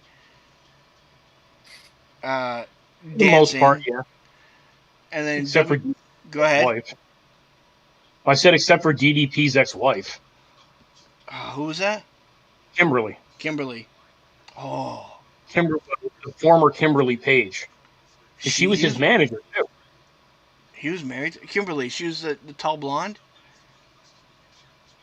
Um, no, she was a very attractive brunette. Hmm. Are you She was thinking of Stacy Keebler? Stacy, yes, I am thinking of Stacy Keebler. Oh my god, I had such a hard on for her. well, Oh, yep, she was a manager at first. um, to okay, so then we go to WWE divas. Okay, where this is where I think okay, Vince did right back when the divas were actual divas before they were wrestled. I mean, they wrestled. He allowed them to make extra money by posing in Playboy. Being a guy, I think that was a great idea. No self-interest in that opinion, of course. No, not at all. I mean, who wouldn't want to see Becky Lynch spread eagle on a bare rug rather than freaking China spread eagle on a bare rug? Oh. Well, Tori Wilson and Maria Kanellis, that wasn't bad. Yeah. Who's that redhead? I Hold know up, you. hold up, hold up, hold up. Did you say Becky Lynch has got a Playboy spread? I No, ain't no, got no, that no. issue. I'm saying there should be. There should be. Oh, Yeah, Um, they don't do that anymore. no, no. But then, oh. See, this is the thing, man. The women take it more serious now than the guys do. but do they really? Okay, I mean, think about it. I listen. They've come a long way, and they're now main eventing and doing stuff. But if you look at a lot of their entrances, they're still trying to sell that TNA with the Yeah, toughness. how much of that is their decision and how much of that is Vince being Vince? You're right, and I do wonder that because I mean a really good example I think is, um, what's her name from Iconics? Not the blonde, Who, Peyton, Billy Kay, the taller Peyton, one? Peyton, Peyton Royce. Peyton Royce. Okay, she's an absolutely gorgeous one. Their voices annoy the fuck out of me. Okay, Well, they're supposed to. I think those two are hilarious. I do like them as wrestlers, but when they start talking, it's like they. Oh my god, it's like chipmunking. Well, yeah, Um, that's the point. They're supposed to be heat magnets. right. They come in and her that they're supposed to be these tough girls, but yet they're still doing a 90-degree bend over, let my shorts go up the crack of my ass. Where's a great camera view type thing? Well, yeah, I mean that's part of the whole production angle, and that's Well, I think who the hell is watching wrestling? I mean, most of the people that's watching wrestling are what 25-year-olds to 50-year-olds Well, guys. they're trying to gear it towards more family friendly. That's well, why you there's have no more blood. 18 to 40 is their big demographic, but WWE's main audience that they're trying to sell to is children at this point. See, I don't buy that with people like the Fiend and how the hell. Shit. I mean, I don't know. I ain't got no kids, but I wouldn't let my kid watch that crazy shit. Hawk, next time there's a show, okay? I think it's gonna be Monday. Today's Saturday. Um, watch their merch commercials. Mm-hmm. 90% of the people they show in the commercial are kids with merchandise. It's one of the biggest reasons they never turned John Cena heel because of how much merchandise he runs. Mm-hmm. See, he Exactly. did me more than the Fiend did. Well, he's sold more merch than almost everybody in the history of wrestling. He's also one of the. He is also the only wrestler who's done the most charity work. Oh yeah, he's huge in Make a Wish. I personally, I mean, I'm one of those fucked up kids. Be like, yeah, send me the Fiend, send me the Undertaker. That's who I want to see before I die. You know, send me Ruby Riot. I want to pinch her ass before I die. Which right on the TV there. What's that? That was that was perfect timing. She came up right as you mentioned her name. I do. I love her. Her and Liv are my favorite female wrestlers ever, ever. Who's That, who's the green-haired woman that comes down in a tank? Shotzi Blackheart. Yeah, God Almighty, I don't even know why they even waste my time with her. She's a good wrestler. It's just that that's part of her shtick. You know who I'm actually starting to like a little bit more, and I wish they'd use her a little better, is Natalia Hard Knight. Oh yeah, and Natty Neidhart. Yeah, I wish they would use her better. They get rid of Lana, make her go The back to problem her with roots. Natty's a phenomenal wrestler, and she can go in the ring. The problem with Natty is that she's not overly charismatic. Like she's not a charisma abyss like Lex Luger was back in the day. Like that guy could bore a room full of amphetamine freaks to sleep. He was so boring. But Natty's not overly charismatic, in my opinion. People may disagree with me, and that's fine. Um, I think the problem with Natty is she's been on TV and lost so much on TV that she's not credible as a threat to anything anymore. Well, that and unfortunately, I think she's getting to the age where she needs to hang her boots up. She's not young for a wrestler. That's certainly true. No, she's she's her and who's that chick that they just brought back to fight her? Um, Mickey James Mickey James. Yeah, is I still going the ring too. I honestly think the only reason why Mickey James is back is because Natty needed a somebody to fight against. That was Well, You really gonna talk about age of wrestlers and that damn Ric Flair still out there wooing and profiling and realizing out there he probably slapping a figure four on a waitress somewhere right now. oh, he's still on TV, and man, believe me, he needs to be behind the camera instead of front of it. You can only understand about 20% of what he says. Like, Figure half the guys he wrestled is already dead now. A good chunk of them are, yeah. yeah, and unfortunately, we just recently lost another great wrestler, Hawk from um, the Road Warriors. God bless No, his family. Animal died this week. Hawk's been dead for like a decade. Oh, was it Animal? I thought it was Hawk. Yeah, you're right. Sorry, Animal. My bad. Um, He wasn't that old. He was what, 65? I mean, he still looked good for his age. 5? Yeah. Yeah, he was still in good shape. I mean, look at the Yeah, That was, Warrior when he died 2 years ago. He was in phenomenal shape too. but he probably had steroids injected in him though. yeah, well, back in the 80s and 90s, he was, and even the early 2000s, he I'm was surprised. certainly on I'm the gas. surprised Hulk Hogan's still walking around. To be honest with you, because that son bitch took him by the Allen instead of the. Have you seen Hogan lately? He's a lot smaller than he used Hogan's to be. had, Hogan's had what, 9 back surgeries? Yeah, And he's not a small guy even without the roids. He's physically gigantic in terms of height and weight. I mean, he's what, 6'7", 6'8", something like that? Like, he's physically a huge guy. yeah. And he's another one that had that shady past that yet was still inducted to the Hall of Fame. I mean, he's been blasted out for using the N word. He was blasted out for saying that that kid that his son killed deserved it. On top of that, his wife left him for the pool boy. Yeah, that did happen. But yeah, anyway, getting back to women wrestling. I mean, I would like to see more. The women get more of a spotlight and Mm-hmm. get better cards because some of these women matches are way, way more brutal than the men's. Yeah, Say brutal. I'd say better. I think they try harder in a lot of cases because they realize they have a higher glass ceiling to get through.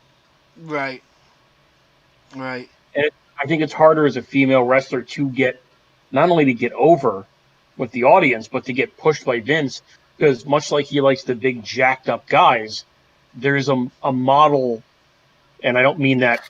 I mean I do and don't mean that as a pun. Um, there's a type of female body that he prefers in his female wrestlers, big tits and and Well, big yeah, ass. if you pretty could much get, if you don't fit if that you mold, remember Sable, yes. if you could get Sable out there to do what say Charlotte Flair does, that bitch would be every woman's champion under the sun. Sable was women's champion for a while. She was Well, I know, but I'm talking about now. not much That's of a that's wrestler. that's the one McMahon would push. Oh, sure. Oh, yeah, he gave her quite the push back in the day. Yeah, and all she had to do was, paint handprints on her tits and walk around in a thong. Pretty much. I like him. I would like to see Vince push Rhea Ripley a little more. I She's think got a very, very, very good looking Well, see, talent.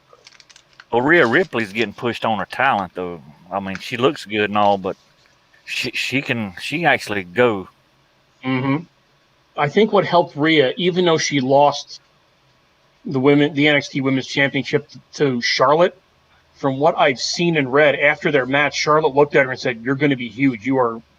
She put her over basically to everybody as being really good in the next generation, like the next big thing for women's wrestling.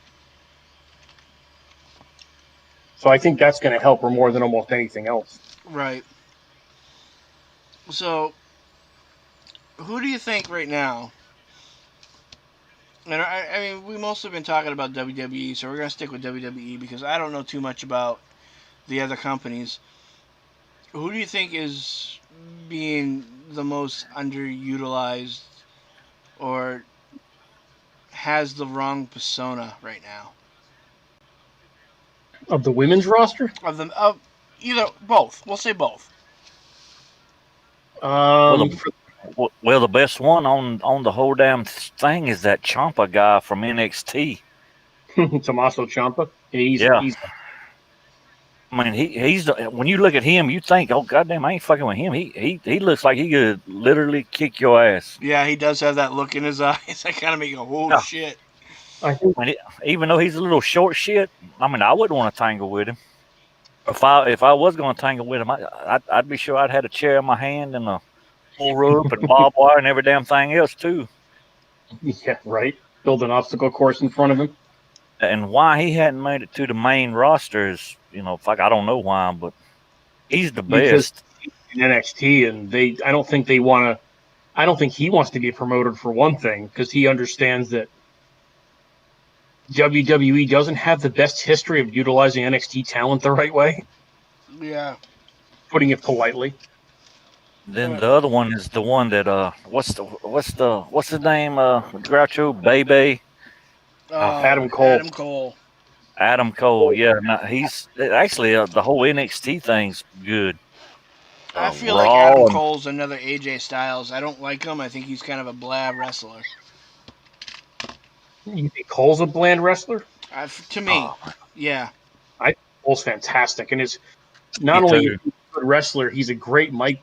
He's great on the mic, and he can sell anything through just how he looks, how he reacts to things. Like his expressions are incredible when he wrestles. Yeah, like Champa looks like the crazed, son of a bitch. That guy Adam Cole looks like the goofy prick you just want to beat the snot out of just because he's breathing the same air as you. They're turning him. think I think they're trying to turn him face too. to me, Yeah. the goofy bastard that I just want to beat the shit out of is the original bro dude. I can't stand him. Matt, I don't know why they brought him to the main roster. I think he sucks. He's annoying. You mean the flip flop wear? Yeah. yeah, that Riddle. Shower shoes. Any Yeah. any guy that wears pink shower shoes automatically should have their ass whipped. Yeah, Matt Riddle. I think what they're trying to do with Matt Riddle is like this modern version of the ECW version of, well, I should say the WWE version of Rob Van Dam. Like they're not focusing on his wrestling as much as the gimmick of the character, because Matt Riddle can wrestle if they let him. That guy can go. He was huge in the Indies because of that. I don't know. I just don't like his character. No, his character is idiotic. Like what they did in Clash of Champions. Why do I say bro so much? Because it could mean so many things. Mm-hmm. Well, there again, man, you can't have but so many crazy fuckers in your company, and you can't have so many pricks in your company. You can't have but so many. You know what I'm saying? He really doesn't have a choice but to be the airhead, type dude. Yeah, and he's always had I think that's kind of how his personality is to some degree, because that's how he was in the Indies a lot. But the guy's a legit MMA talent, and he can be vicious as a character when he's allowed to show that side of the character personality. I don't know. I mean, I'm gonna agree with Hawk on the Tommaso Ciampa thing. Ciampa's fantastic. I think who There was he is, right God, there's so many wrestlers that I like that I think Aleister Black, I think, is being underutilized. Yeah, he's being underutilized. I like him, but he just, I don't know, man. They ain't doing right by him. And the big what's the big black guy's name that they brought up from NXT, Groucho?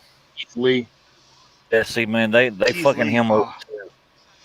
That guy. They're pushing Lee well in some respects, but changing his entrance and making him wear the singlet, I don't think is really necessary. Well, the thing that's hurt WWE right now is that, what is it, the Retribution or whatever the bitches are running around and see, man, that's the same damn thing that AEW is doing with the dark. Yeah, the dork order is what I call it. The dork Dork. order. All right. Again, that's recycling a script. Let me mention another retribution back in the day. I don't know, DX. Kind of. DX was. I wouldn't call them the same as Retribution. I think if you're looking for a comparison for Retribution, you could probably go to the NWO to a point. Or I think the really good comparison for them would be Aces and Eights in TNA, which is one of the most god awful storylines I've ever seen. This is what I don't get, okay? And me and you have talked about this before, Groucho. That I don't think they're quite sure what they're going to do with Retribution. But No, they have no why idea. give them a contract and then still let them interfere and destroy the premise? Well, Right. Well, see, the here's the they're going to have to give them a contract, or they're going to go to AEW now. Let them. well, I mean, no, I think the problem with the storyline is that they're being presented as underutilized, angry talent that's acting like rebels, and you're selling them like cartoon villains for one thing, because they look like idiots half the time. Mm-hmm. Um, and you're saying, well, now they have contracts and they can do whatever they want, and there's nothing we can do about it. It's like, but you've already said that they're talent that feels like they're being underutilized, so they're already signed to contracts. The whole storyline doesn't make sense. And honestly, okay, the big dude, the big white dude with the mask, who that's bald, when he started to talk, I honestly expect him to have like a British accent from like Road Warrior or like Mad Max. Like, oi, we're underestimated here. I'm gonna continue to kick your ass. I would be I would be impressed if Dominic Dijakovic could carry off that accent. That's who's behind that mask. I'm gonna have to Google who that is. The guy that, if you watched NXT, the kind of frenemy storyline that Keith Lee had, Oh, okay. I think I know who you're talking about. the guy he feuded with in that storyline when he was North American champion, that was Dominic Dijakovic. The guy that Karrion Kross beat the shit out of before facing Lee for the NXT championship. Gotcha. I don't know. So, who do you think is being underutilized, Groucho? I would say Shayna Baszler, I think, is being used completely the wrong way. Um, she doesn't need a tag belt to be legit. That woman is scary. She can go in the ring. She's a legit MMA talent. She is completely believable when she's beating someone up in the ring.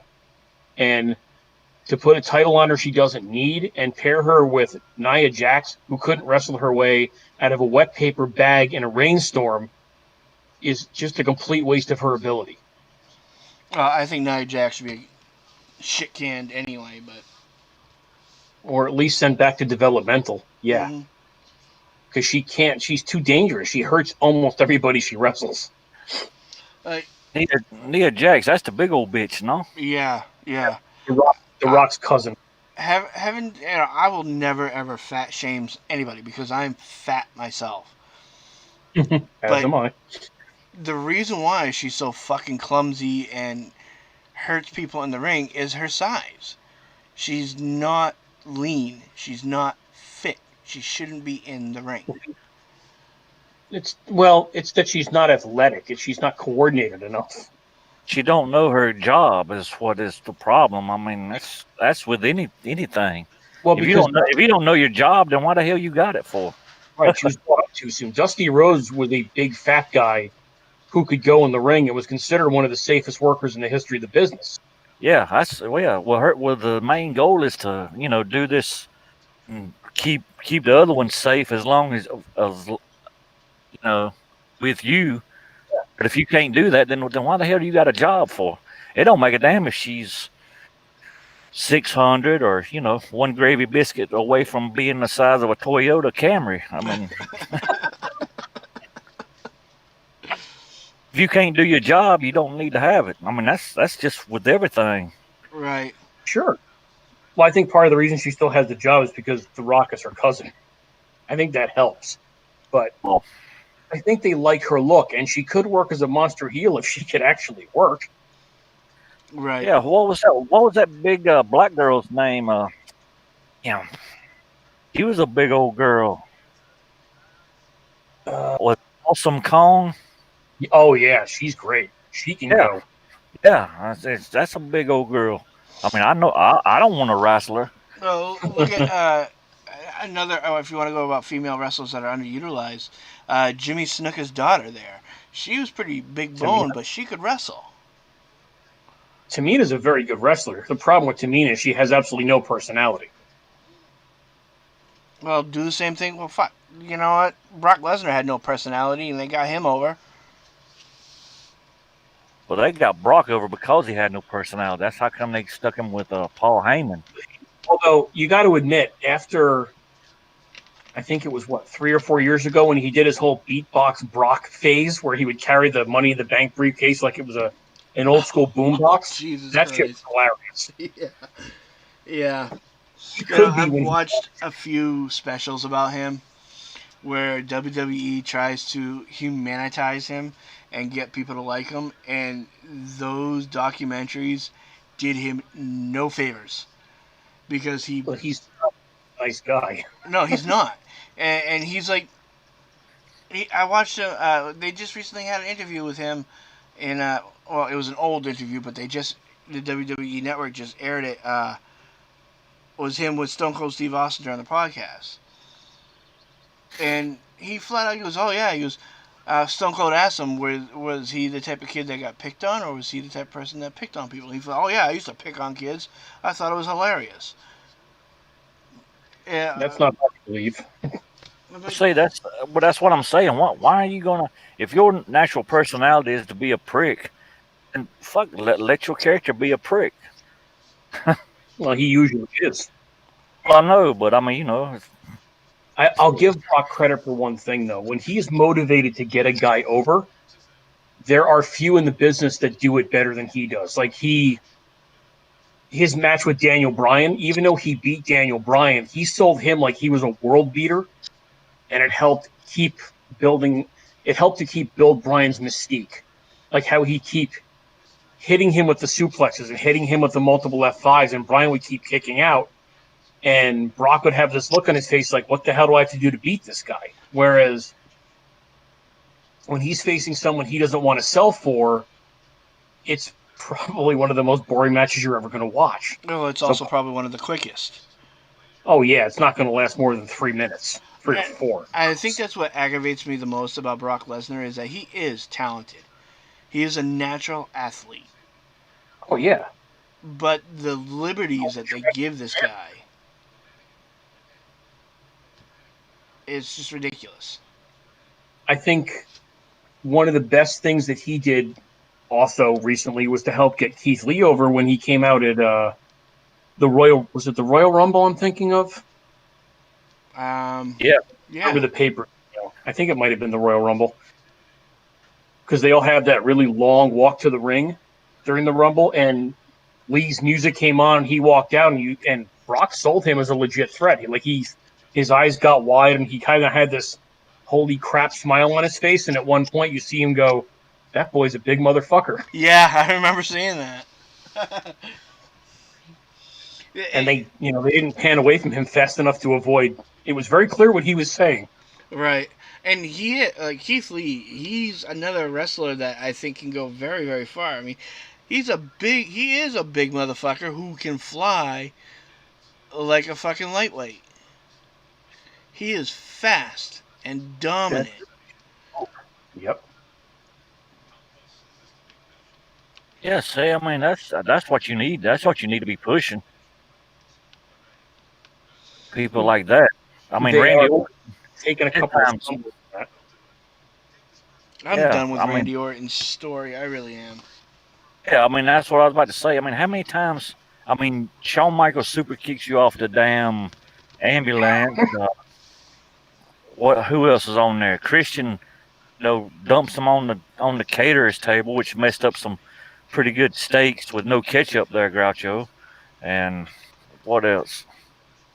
I mean, You assume they use ketchup because they ate hot dogs with them.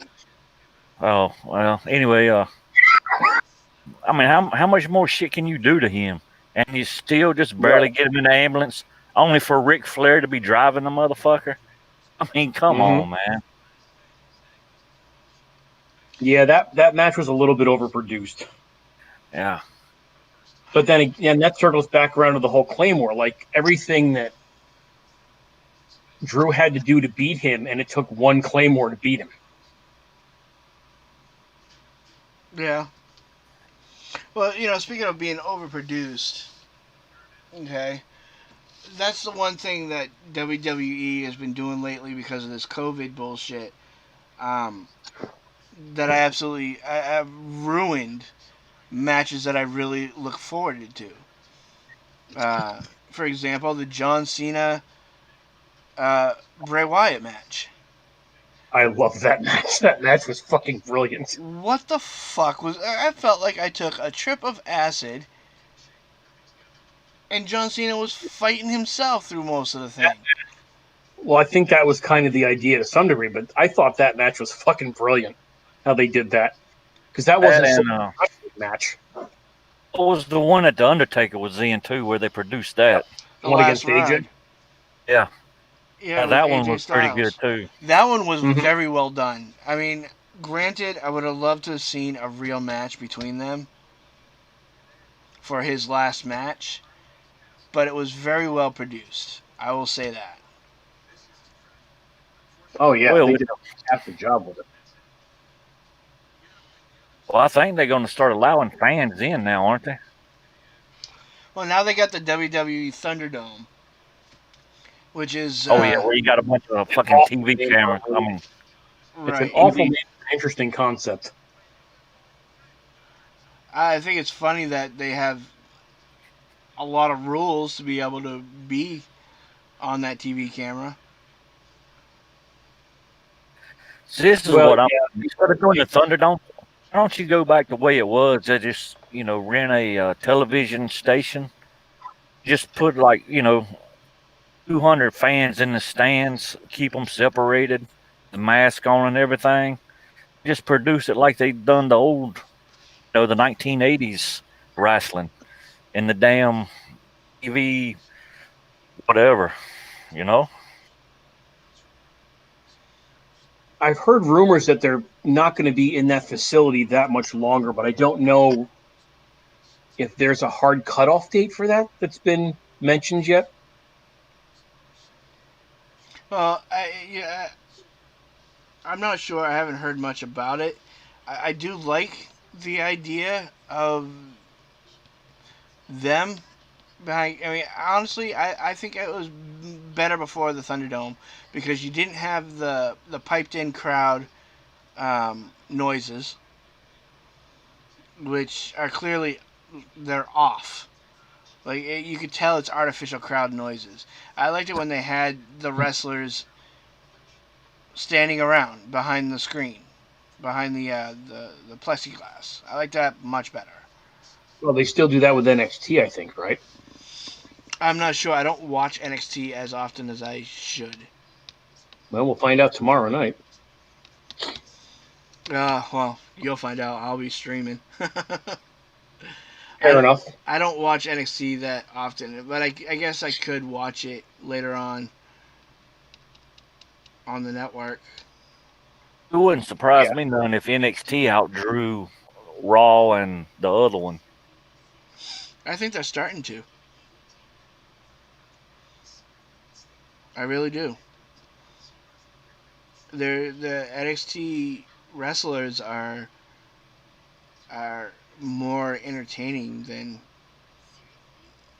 most of the WWE's now, Raws and Smackdowns. Well, they're allowed to be. Well, yeah, because they're still in development.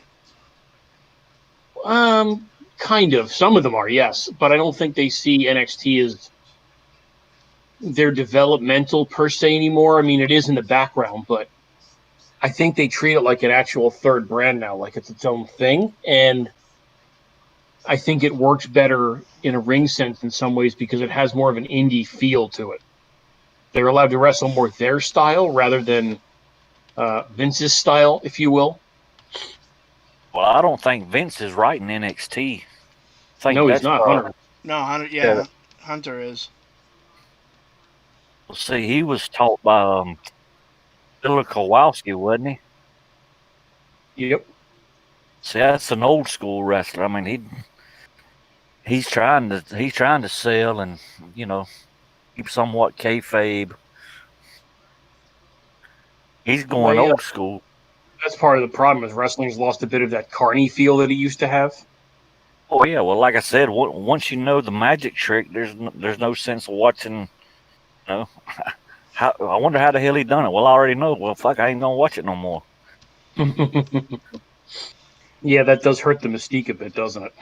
Yeah, I mean I think the big that's what problem happened. they ran into in NXT is they wanted to push, and they did. They pushed Karrion Kross to the World Championship in NXT, and then he got hurt in his first match as champion, and he's going to be out for probably half a year now. So they kind of had to scramble to fix that. Who? He went by the name Killer Cross in the Indies. They renamed him Karrion Kross because WWE ruins everything name wise, pretty Yeah. much. But he fought Keith Lee for the NXT Championship and won it from him, but ended up separating his shoulder in the first like 4 or 5 minutes of the match. Uh, I'll show you a picture of him later. He's a mean looking son of a bitch, and he's another guy that's legit where it comes to fighting. Like I think he's trained in 2 or 3 different forms of martial arts. He's not the big hairy dude with the bald head. He is a big dude with a bald head. Is he British? No, he's American. Okay, not who I'm thinking of. So well, see, that's what wrestling. They don't have the realistic. Like what's the three black guys that come out throwing pancakes? New Day, The New Day. New Day. It's So you amazing that so gimmick what still you're works. telling me is if you saw three black guys walking down the street throwing out pancakes dressed like a rainbow bright superstar, you would take them serious?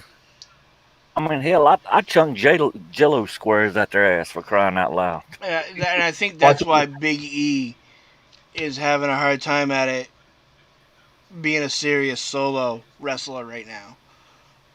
I think part of the gimmick is that they are meant to Yeah. be over the top and silly, and that when they get to the ring, they can seriously go. And their cage match with the Uso brothers is one of the best cage matches I think that's ever been put on. Yeah. The pro- they're still trying to build up Big. I mean, they've only been building up Big E as a solo star for like a month and a half. That's going to take a while. And then they decide to make his first feud with Sheamus, of all people. Yeah. I mean, okay, fine. Sheamus is a former world champion. He's big. He legitimately is scary looking when he wants to be. He's a pretty good hand in the ring, He looks like redhead Bart Simpson. but his character is boring as crap at this point. His entire gimmick is I pick on little guys. Yeah. Okay, good for you. Yeah. Well, the Sheamus is incredibly athletic and fit, but he's coming off of too many storylines too quickly. He picked on Shorty G, then he picked on Jeff Hardy, and now he's picking on Big E. Like, Yep. give some time. There's none of those storylines have ever had a closing. Like, there's no, okay, this is what ended this feud. They left them all up in the air. So it's hard to take Sheamus' storylines seriously. Like, okay, what happened with him and Cesar as being the bar? They broke them up eventually. I think I don't remember if that was due to an injury. Maybe one of them got hurt. I Yeah, it was think, Sheamus got hurt, yeah, and then so Cesar teamed up with Shinsuke and that fucking jack off Canadian. Sami Zayn, Yeah. he's Oh my hilarious. god, I can't fucking stand that guy. He's absolutely hilarious. That guy's a brilliant heel. I like Sami Zayn. And I think that's why I hate him so much, is because he is such a brilliant heel. He's doing his job. He's the kind of guy you look at and you want to pound him into the ground like a tent peg. Mm-hmm. And that's the idea. He's so good at that role. Yeah, that he plays the prick, the goofy prick that you want to beat up just because he's breathing the same air as you. That's that guy. Oh yeah. Yeah. And what they He's recently brilliant. did with the Intercontinental Championship, it was great. The match was fucking phenomenal. And for the first time in a long time, they threw me off. And I was actually, it's funny because I was texting back and forth with Groucho during this match. And I don't know how fucking Jeff Hardy is still walking. If you guys ever watch this match, watch it, because this dude does a flip off the top of a 13-foot ladder onto another dude who's laying across a ladder wedged between the ring and the announce table. And on Yeah, that top was of that, Sammy. he's standing on another ladder and gets thrown over the ring and gets wedged between the ring and the ladder. And the way he falls, I really thought the dude broke his fucking neck.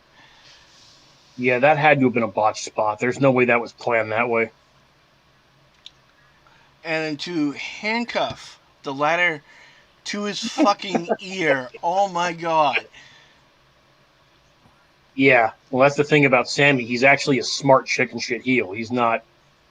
He's not just. He's like the thing with Sheamus is his and King Corbin, which is another character I absolutely cannot take. Um, the entire predication of the both characters for Sheamus and Corbin is they're bullies. That's all they are. Now, Corbin is a narcissistic idiot bully who thinks he's a literal king of some kind. So that's a little bit of a thing. I just happen to find him boring as crap in the ring. Which I Um, agree with. he's a safe worker from everything I've seen, and he's saved some people in the ring from very serious injuries from what I've seen as well. But his style is just not that entertaining, at least not to me. Like that whole slide out of the ring, run around, slide back in and clothesline somebody thing, that spot is stupid. I'm sorry. It's Mm-hmm. not, I have a hard time believing it. You're going to tell me a guy that you've been fighting with for 5 minutes that you've momentarily dazed is not going to see that coming when you slide out of the ring. Well, that goes back to the realistic part. I mean, they took all of it out. Mm-hmm. Yeah, they've certainly subtracted a lot of it. What do you think of the Roman Reigns being the chief storyline with the Usos? I think they're doing a very good job with that, in all honesty. I think Reigns is a very good heel so far. And Yeah. putting him Plus, against his cousin is a good way to get him heat. oh, he got heat as soon as Paul Heyman. He went with Paul Heyman. That Oh, was brilliant pairing, I think. and you know what? That was something I actually feared. Um, with him being with Paul Heyman, I thought they were going to treat him like another Brock. But I'm glad. Like, Roman Reigns takes the mic away from Paul Heyman and talks. Roman Reigns Mm-hmm. is a fighting champion, and I like that. That's what I Well, mean. They booed him they're already, so why not make him a heel? right, and they're not selling Heyman as if he's Reigns' handler, like they did with Brock. Like he's the guy that controls him, kind of, and speaks for him. They're portraying Heyman as a guy that Reigns basically saved from obscurity and nothingness, and he keeps him around as his mouthpiece and occasional idea man. And Heyman's basically, for want of a better way of putting it, kind of subservient to him. Right, right. And I think I that's think why it works. Like you can see the looks on Heyman's faces, like in that match against Jay at the last at Clash of Champions when he's in the ring pounding the daylights out of his own cousin. Heyman looks genuinely discomforted by the whole thing. yeah, yeah. And it's funny. Something I didn't know is that Paul Heyman's been involved with the WWE for a very, very long time, since Oh, the '80s. He was Mark you know, Calloway's manager at one point. yes, back in the AWA, maybe the early WCW. Yeah, when Mark Calloway was wrestling as Mean Redhead or something like that. Mean Mean Mark. Mark Hennig, the skyscrapers with Danny Spivey and Sid Mhm. Vicious. Yep, Mean Mark Callis. Yeah, I did not know that. Like that, Paul. Like, I just recently watched a match on YouTube, and it was Mark Calloway walking out with Paul Heyman, who actually had some hair. Paul E. Dangerously. That's right. Oh my god. Now that you Yep, said that, I remember that. that was his manager name. That was the name he went by in for at least some of the time when he was running ECW. He went by Paul E. Dangerously for like the first, I think, couple of years of the company at least. And then he eventually dropped it and just went to his own name. Hmm. But ECW was a great company at taking the little things that were great and making them look huge, and taking the things that weren't good and making them look unimportant. Right. Now let me ask you this, okay? I had just recently watched an interview with uh, Bubba Deadly, and he brought up a Mm-hmm. good question, and I couldn't think of a good answer, and neither could the host of the show. Why do you think ECW is the only brand name that is still shout out during matches today? To date, people still scream ECW during matches. Because it had a rabid cult following among its fan base. It gave it gave its fans something that they couldn't get anywhere else in terms of, I mean, you could find extreme or hardcore wrestlers pretty much anywhere. That by itself isn't unique. Um, if you want that, watch something like CZW where guys are beating each other up with light tubes for a living. I mean, that's a thing you could find pretty easily if you want to. The Attitude Era that you talk about, Mm-hmm. that Mm-hmm. was originally done by ECW. That is the Yeah, original Attitude Era right there. Oh The yeah. I fuck you, the naked women, the they had porn stars as managers. They put you through tables. You know, I mean that was the Attitude Era right there. That's the beginning of it. oh yeah, absolutely. I mean, when what was it? Shane Douglas threw the NAA or the NWA belt down and said, we're not a member of NWA. Fuck this belt. Fuck Ric Flair. Fuck Terry Funk. I mean, that was it right there. That's basically the same thing as Steve Austin telling Mr. McMahon to go fuck himself. Pretty much. Hmm. Yeah, that promo drew a lot of heat for the company and for Douglas. This whole Yeah. from the racists to the flares to what other guys he listed, and then he ended it with, "And they can all kiss my ass." It's like, oh, okay, this became interesting in a hurry. Do I you believe that was actually a shoot too, wasn't it, Groucho?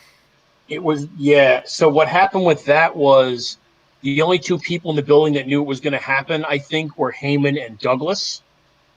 Yeah. Um, and there was a representative of NWA in the crowd or in the back at the time, and he had no idea.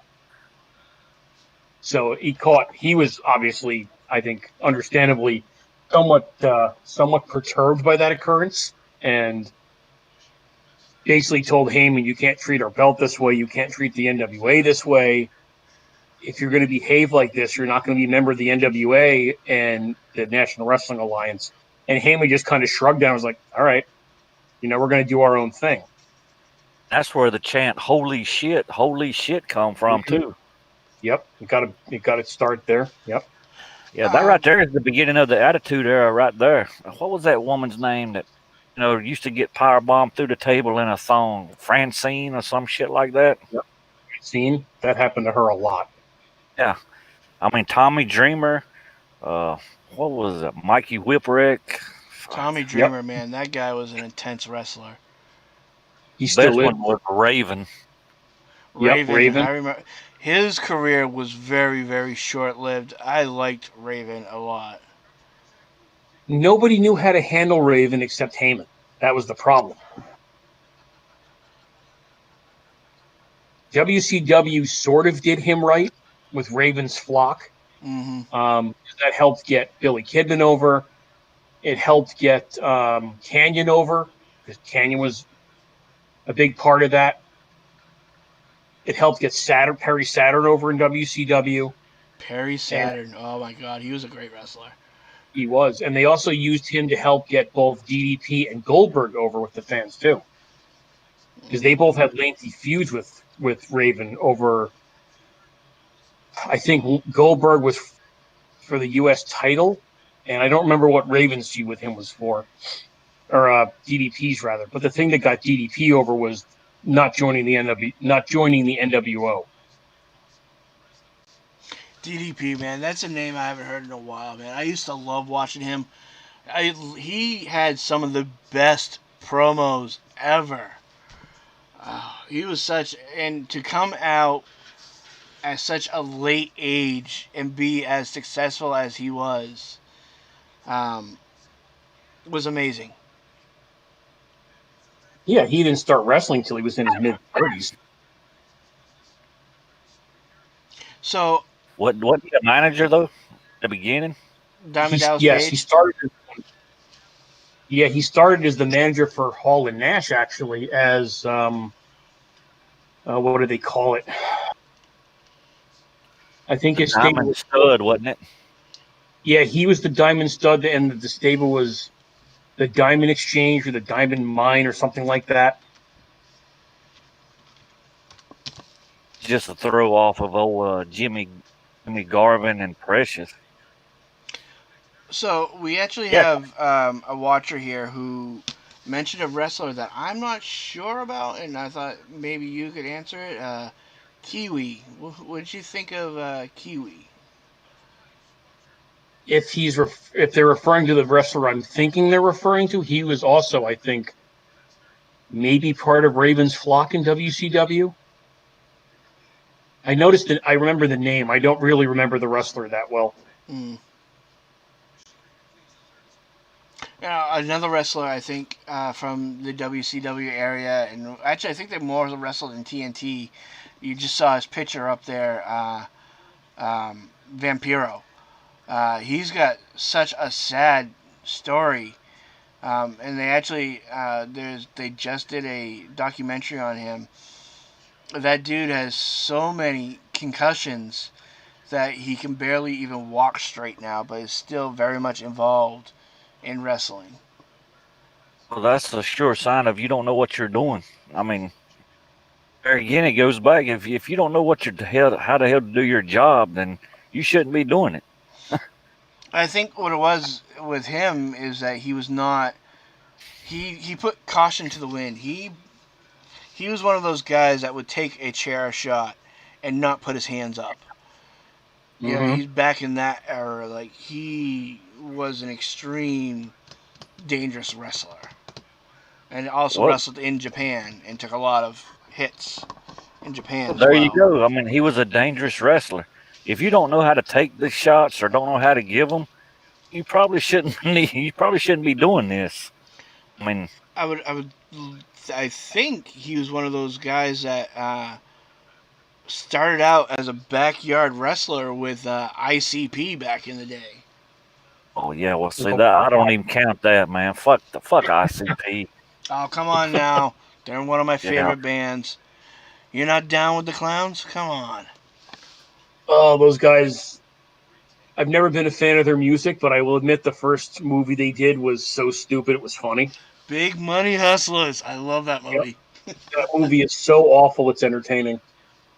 I got to go with Jim Cornette on this one, man. Fuck them sons of bitches.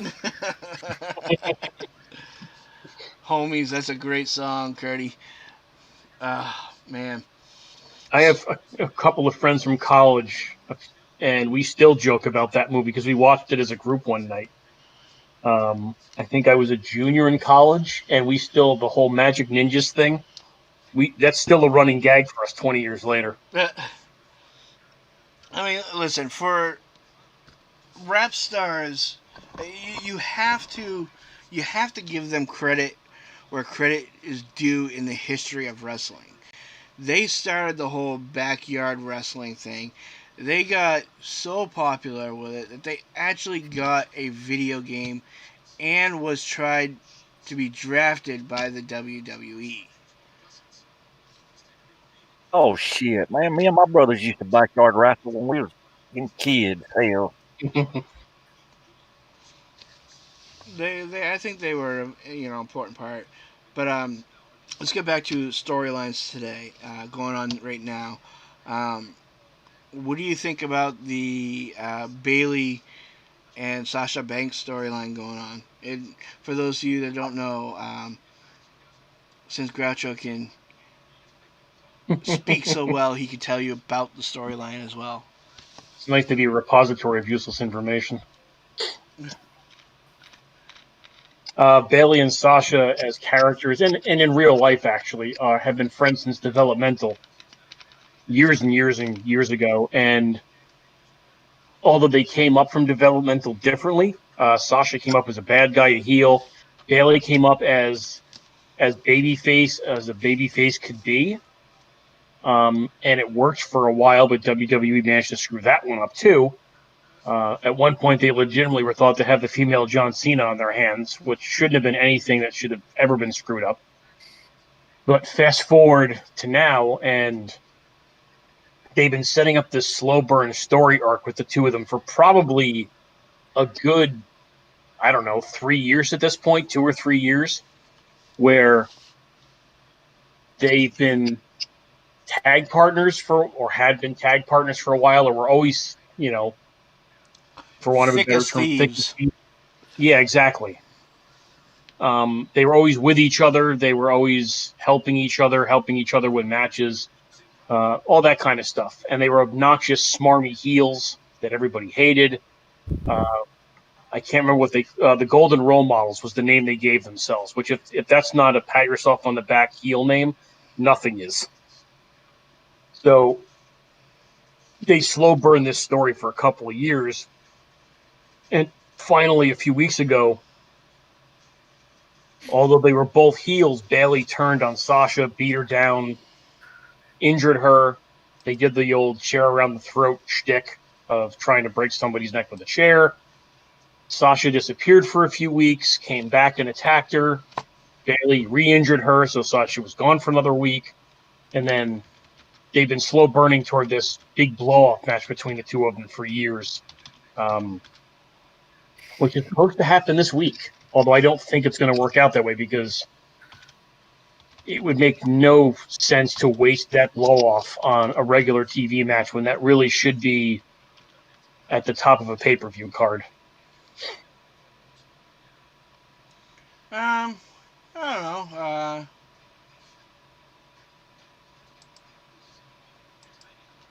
I like it. It's about time. Oh yeah, well I they've don't done a think slow burn. I don't think I don't think it's a Hell in Cell worthy match. Well, that may be. I think that WWE still likes to sell the concept of a Hell in a Cell. Excuse me, where'd that come from? Hell in a No. Um, yeah, Hell in a Mel. I just kind of ran the sentence together. Oh. Um, they, they like to sell the idea of the Hell in the Cell match as the final decider for every feud that it's ever a part of, and these days it rarely ever is. So I don't think it's going to work out that way, but I think the idea is they want to make Sasha into a huge baby face and keep Bailey as the entitled cowardly heel that's had the women's championship for, I think it's well over a year now, and only manages to win it by cheating or keep it by cheating. So they're hoping that they can turn Sasha into a huge baby face that way, and it might work. Who knows? Um, I kind of hope it does. I something I've been wanting to see for a while now was them go at it. Oh yeah, definitely. They've been building it for so long, but not in their normal ham-handed style. They've actually written that story and played it out in a fairly intelligent way for them, so that it doesn't feel overly done. At least in my opinion. Hmm.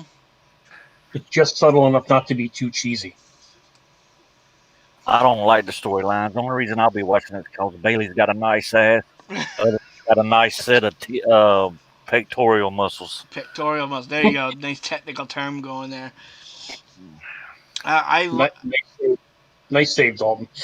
I think this is a good way to turn Sasha back to a face, Mm-hmm. and I actually like the brutality that they're bringing out in Bailey that you didn't think she had. Oh yeah, definitely. It's forcing her to do moves that she has not performed in the ring before. Yeah, and I think the great thing about the more heel they make her is that when they eventually do the turn for making Bailey into a baby face again, I think it's going to be one of those where they beat each other pretty badly for a while and or keep doing so for a while over the title, and eventually I think it's going to be a case where Bailey's going to turn face again by saving Sasha from somebody else unexpectedly. God, I hope you're wrong because that's just recycling the Riot Squad. Um, That's recycling about that's recycling so many famous face turns of history, but that's a pretty basic formula for a face turn. And you know, historically, there are not too many ways to do it without recycling something. right. I think that's the problem with.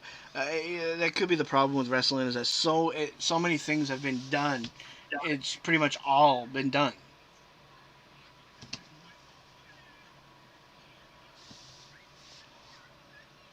Yeah, no. Well, Yeah, yeah, that's a huge problem.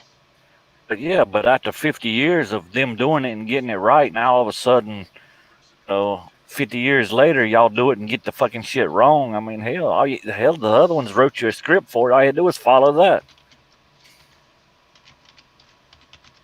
Mm, Other than somebody that's my age or your age or Groucho's age that grew up watching it, if you're a 12-year-old, how many times have you seen it? that's true. Uh, You, None. you So it make a very good point there. so it still works for them. Yeah, I mean, a lot of you're right. A lot of the current story arcs they're doing are not for us anymore. Uh, They're for younger people. They're for people in their teens and or younger in some cases. Yeah, I think the yeah, only thing they do to cater to people our age is bring back an old wrestler every now and then to cameo something. WWE Mm-hmm. Hall of Fame, that's for people like us. Yeah, more and more these days. See what other storylines are going on right now. Hurt Right. Squad. What do you think of them?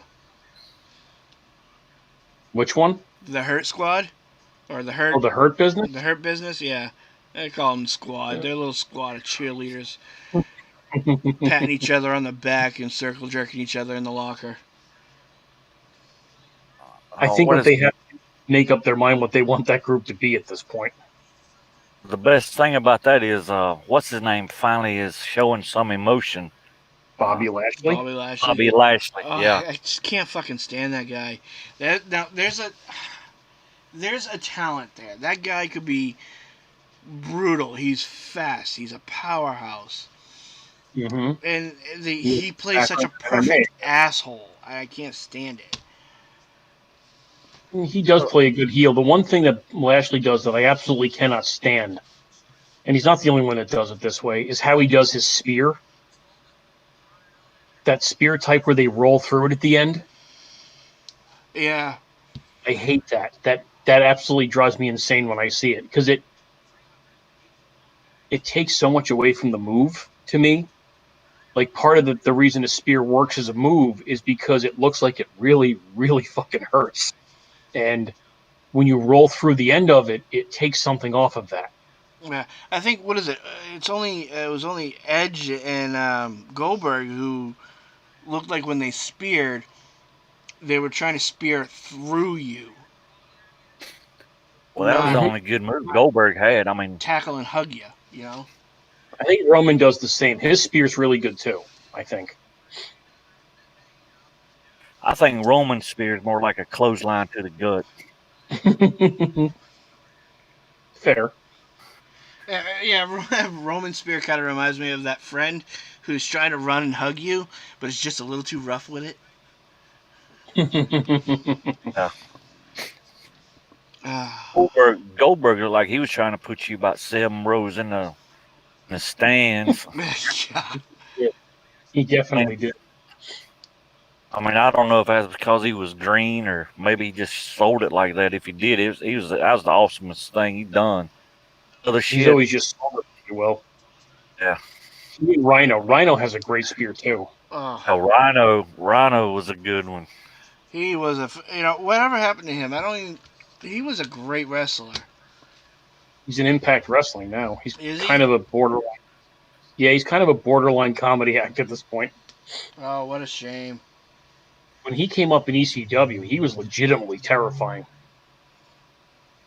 Yeah. Oh yeah, like the Doctor Death, Steve Williams type guy. In some respects, yeah. He was when they bought him up. He was the definition of a monster heel. When they bought him, he was if he was talking, he was yelling.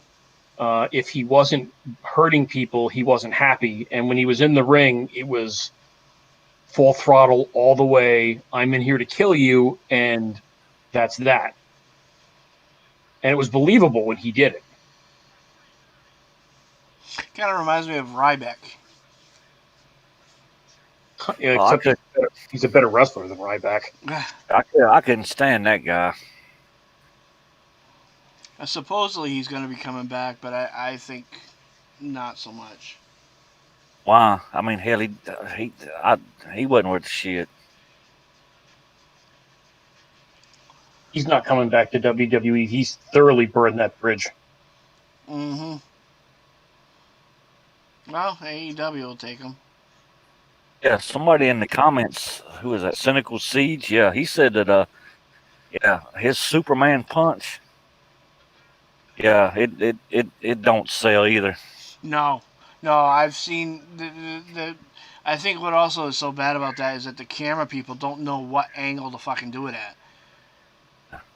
Yeah, they're not the best at shooting it, which hurts. Not Toby does a better Superman punch than he does. I think punches work better in wrestling when you're not trying to leap up into the air first. Yeah. Like the Big Show had his knockout punch as a finisher, and I mean it was believable because the guy's got hands the size of frying pans, but it's just a straight right to the jaw that looks like, and this kind of goes back to Dalton mentioning, I can say that word, I swear, uh, Dr. Death, Steve Williams. He was believable because, I mean, he came in with the MMA cred, but he was a guy that looked like he was legitimately going down to the ring to put you in the hospital. You Well, know, that's what got him over. I mean, the way he come to that ring, he looked like he was coming to whip somebody's goddamn ass. Period. Mm-hmm. You know Whether it who? be McMahon or the referee or who The Rock or whoever the hell he was fighting, he was coming to kick somebody's damn ass. You know who I also Mm-hmm. thought had that look on him, and I'm surprised didn't put somebody in the hospital with Raid Rage. Roid Rage was Sid Vicious. Sid Vicious put somebody in the hospital several times, I'm sure. That He dude also looked put like he would snap if you looked at him wrong, and then he would snap you in half. he also Didn't put he? himself in the hospital once. Didn't he stab Arn Anderson or somebody? Yep, he did. Yeah, with a pair of scissors, no doubt. Yep. He and Orin did not like each other very much back in the day. I'm not saying they do now, but they definitely didn't back then. He was in damn, what is that? What was that? Is it Mid South? I don't know. It come from that goddamn inbred state of Arkansas. I, well, sorry for anybody that's from Arkansas, but but he was Lord Humongous for a long time. Wore a hockey mask. It, it was Very 80s. it was him and Jake Roberts when I was a kid. Jake Roberts, I liked him because he was one of the only wrestlers that could talk in a nice, calm voice and still get the And point be across that he absolutely was going to kick personal. your ass. Oh, yeah. Master of ring psychology. And Uh, I agree with Cynical Seas that Psycho Sid was a nutcase. And I think some of that's probably who he is legitimately. mm-hmm. He's Although like he the did suffer one of the nastiest wrestling injuries I've ever seen. Oh yeah, I seen that the other day. What was it? Steiner, wasn't it? Broke his leg, or he didn't break it, but He's, no, yeah. Sid was up on the second rope, which a guy who's 6'10" and 320 pounds really, for the most part, doesn't belong on. And he jumped off to do a stomp and snapped his femur. Oh, I remember seeing that match. Yeah. Yeah, it was. I mean, the match itself was terrible, but that injury was utterly gruesome.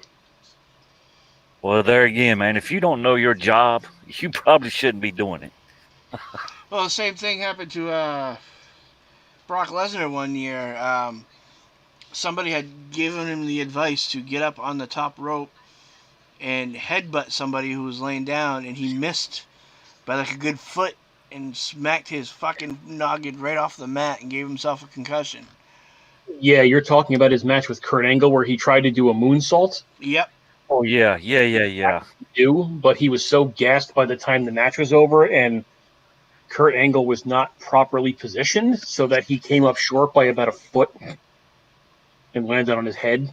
Mm, Yeah, if he didn't have such a thick neck, he probably would have been paralyzed after that. no shit. Wasn't there one old boy got paralyzed? Wasn't it?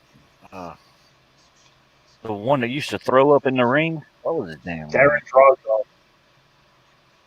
Yeah, they called, Draws. Yeah, yeah, Draws puke. Yeah, he was. That was done by accidentally by D'Lo Brown. yeah. He gave him a sky high, which is basically a power bomb variation, onto the floor outside the ring, and Draws landed on his head essentially, and it broke his neck and paralyzed him from the waist down. Well, So Seth Rollins almost paralyzed Sting in their match, giving him a The buckle buckle. bomb. Mm-hmm. yeah, but Sting's like 60 years old. I mean, Isn't that? how many days all come? I mean, I've already got my point now. There's a time you're just gonna have to hang your employment up and say you can't do this no more. I'm there with Yeah. mine. There's definitely a point where the body can't take that kind of abuse anymore. Yeah, I mean, Sting should have known better than to take that shot.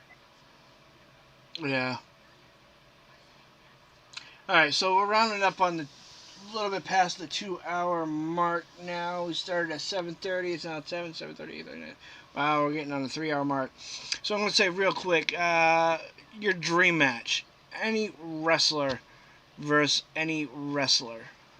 Who would it be? I want to hear from the chat too. Any wrestler versus any wrestler. Who would you like to see? Groucho, you From go any first. period? Any From wrestler. any from any time period. Ooh. Mine is Luther Edge and Carl Gott. That would be fun. We'll talk about really old school. If you're talking, well, my knee jerk is to say Jake Roberts and, well, they call him Karrion Cross now, but Killer Cross when he was in the Indies. That would be one I'd love to see or would have loved to have seen Hmm. Okay. because I they can go and they're both great at the whole psychology aspect. Interesting. I think I would have liked. I don't know. I've forgotten more names than I can remember. Tugboat versus Big Show. Cynical. That's a good one. Oh man, Um, you'd had to reinforce that ring. Hell, I'd if we're like to see Big Show and Andre. if we're talking Big Show back in the '90s when he was young, that dude was pretty freaking athletic for a guy that large.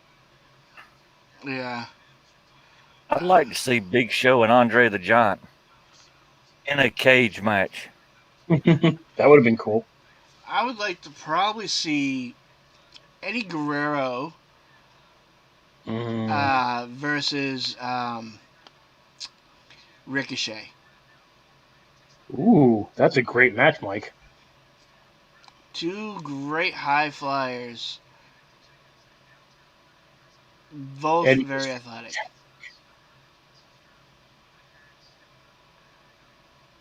Eddie had arguably the greatest frog splash in the history of wrestling. Yes, yes.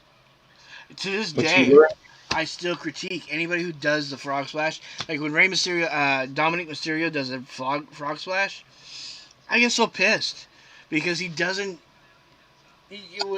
Eddie Guerrero used to practically smack his elbows to his knees right at the mm-hmm. highest point of his jump and then pull him out. And I watched Yeah, Dominic do it, and he does it too soon. yeah, he hasn't quite got the technique down yet on that one. The two greatest frog splashes, in my opinion, are Guerrero's and RVD's. Rob Van Dam's, oh yeah, if Rob could get some height on his shit. Mm-hmm.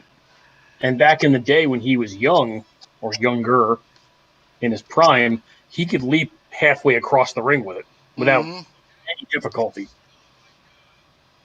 His match with his feud with Jerry Lynn was amazing in ECW. Yeah, but couldn't he could spin his, what do you call his, the 5-star frog Yep, splash or some shit? yep. He'd usually turn in midair when he did it. Yeah. Yep, that was the 5-star frog splash. Who's starting to do that now? There's somebody who's a fairly popular wrestler who has been doing the frog splash. Has been um, spinning in the middle of his frog splash now. And I can't remember who it was. He just recently wrestled too. See a WWE guy? WWE guy. Oh, Montez Ford. Yeah. Oh, that's Yeah, his frog splash is amazing. that is a very, I think, another underutilized tag team right there. They have so much charisma. They're entertaining to watch. They're powerhouses at the same time. They can move and they have the athleticism to high fly. Mm-hmm. Yeah, Montez Ford is absurdly athletic, and Angelo Dawkins is very athletic for a big guy. Mm-hmm. And they're so charismatic together. It's just the only thing I don't understand, and that's because I didn't follow them in NXT, is what the fuck is the smoke? I'm the smoke, and they want me very badly, but they can't have me. Yes, they do. I'd be concerned if I were you. I would stand next to them any day and be their manager as long as Bianca was grabbing my ass. Hey, good luck not getting Montez to kill you after that.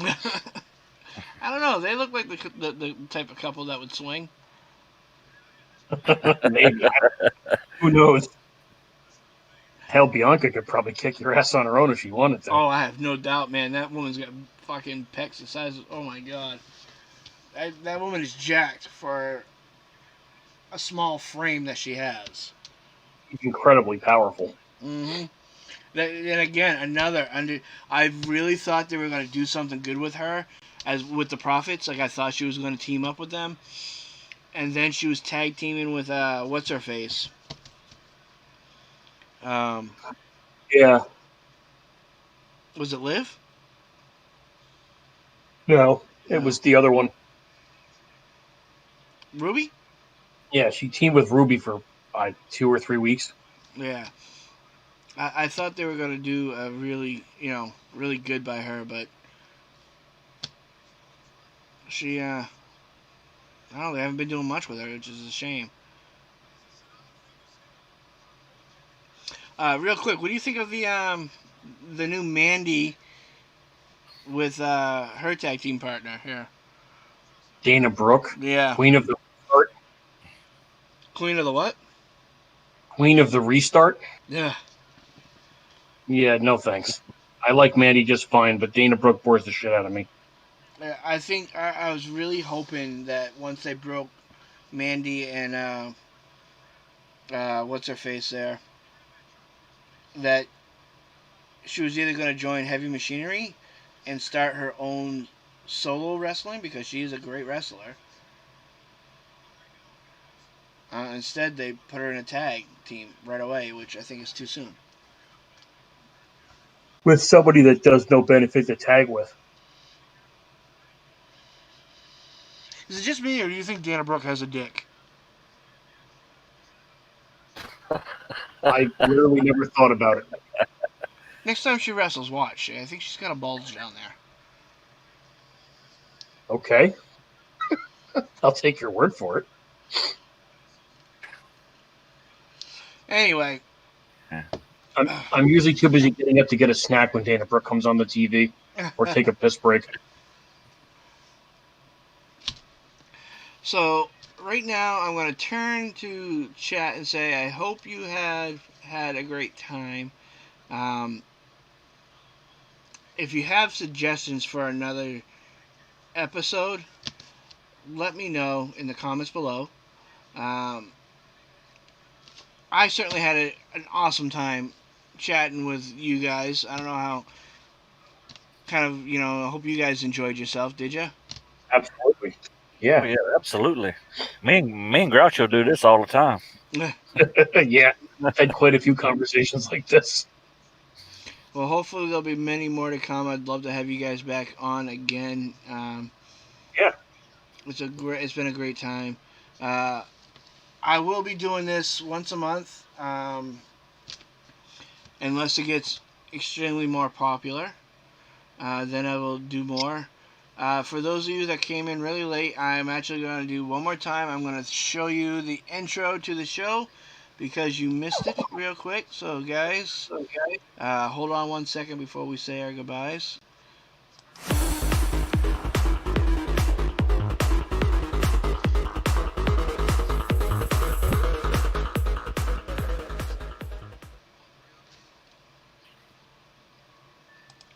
Alright, there we go. That was the intro.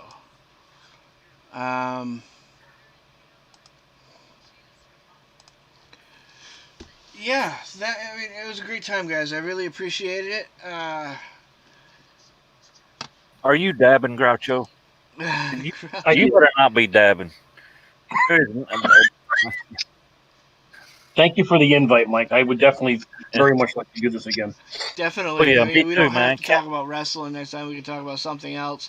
I do want to do, I believe, the 2 year anniversary of 76 is coming up. So I do want to do a show on Fallout. Um, I have a few other shows in mind, and I will be asking some of you to host it with me. Um, thank you very much for Groucho and Hawk for joining me. I want to thank you all for joining me. It has been a great time. I know wrestling is not Everybody's cup of tea, but a good conversation always warms the heart. Mhm. So until next time, much love to you all. If you like this, hit that like button. If you're not subscribed, hit the subscribe button and the bell notification. If you know somebody you think might like my content, recommend them to me. Get them to subscribe. Until next time, there'll be next time. Say goodnight, boys. Good night, Good night. boys.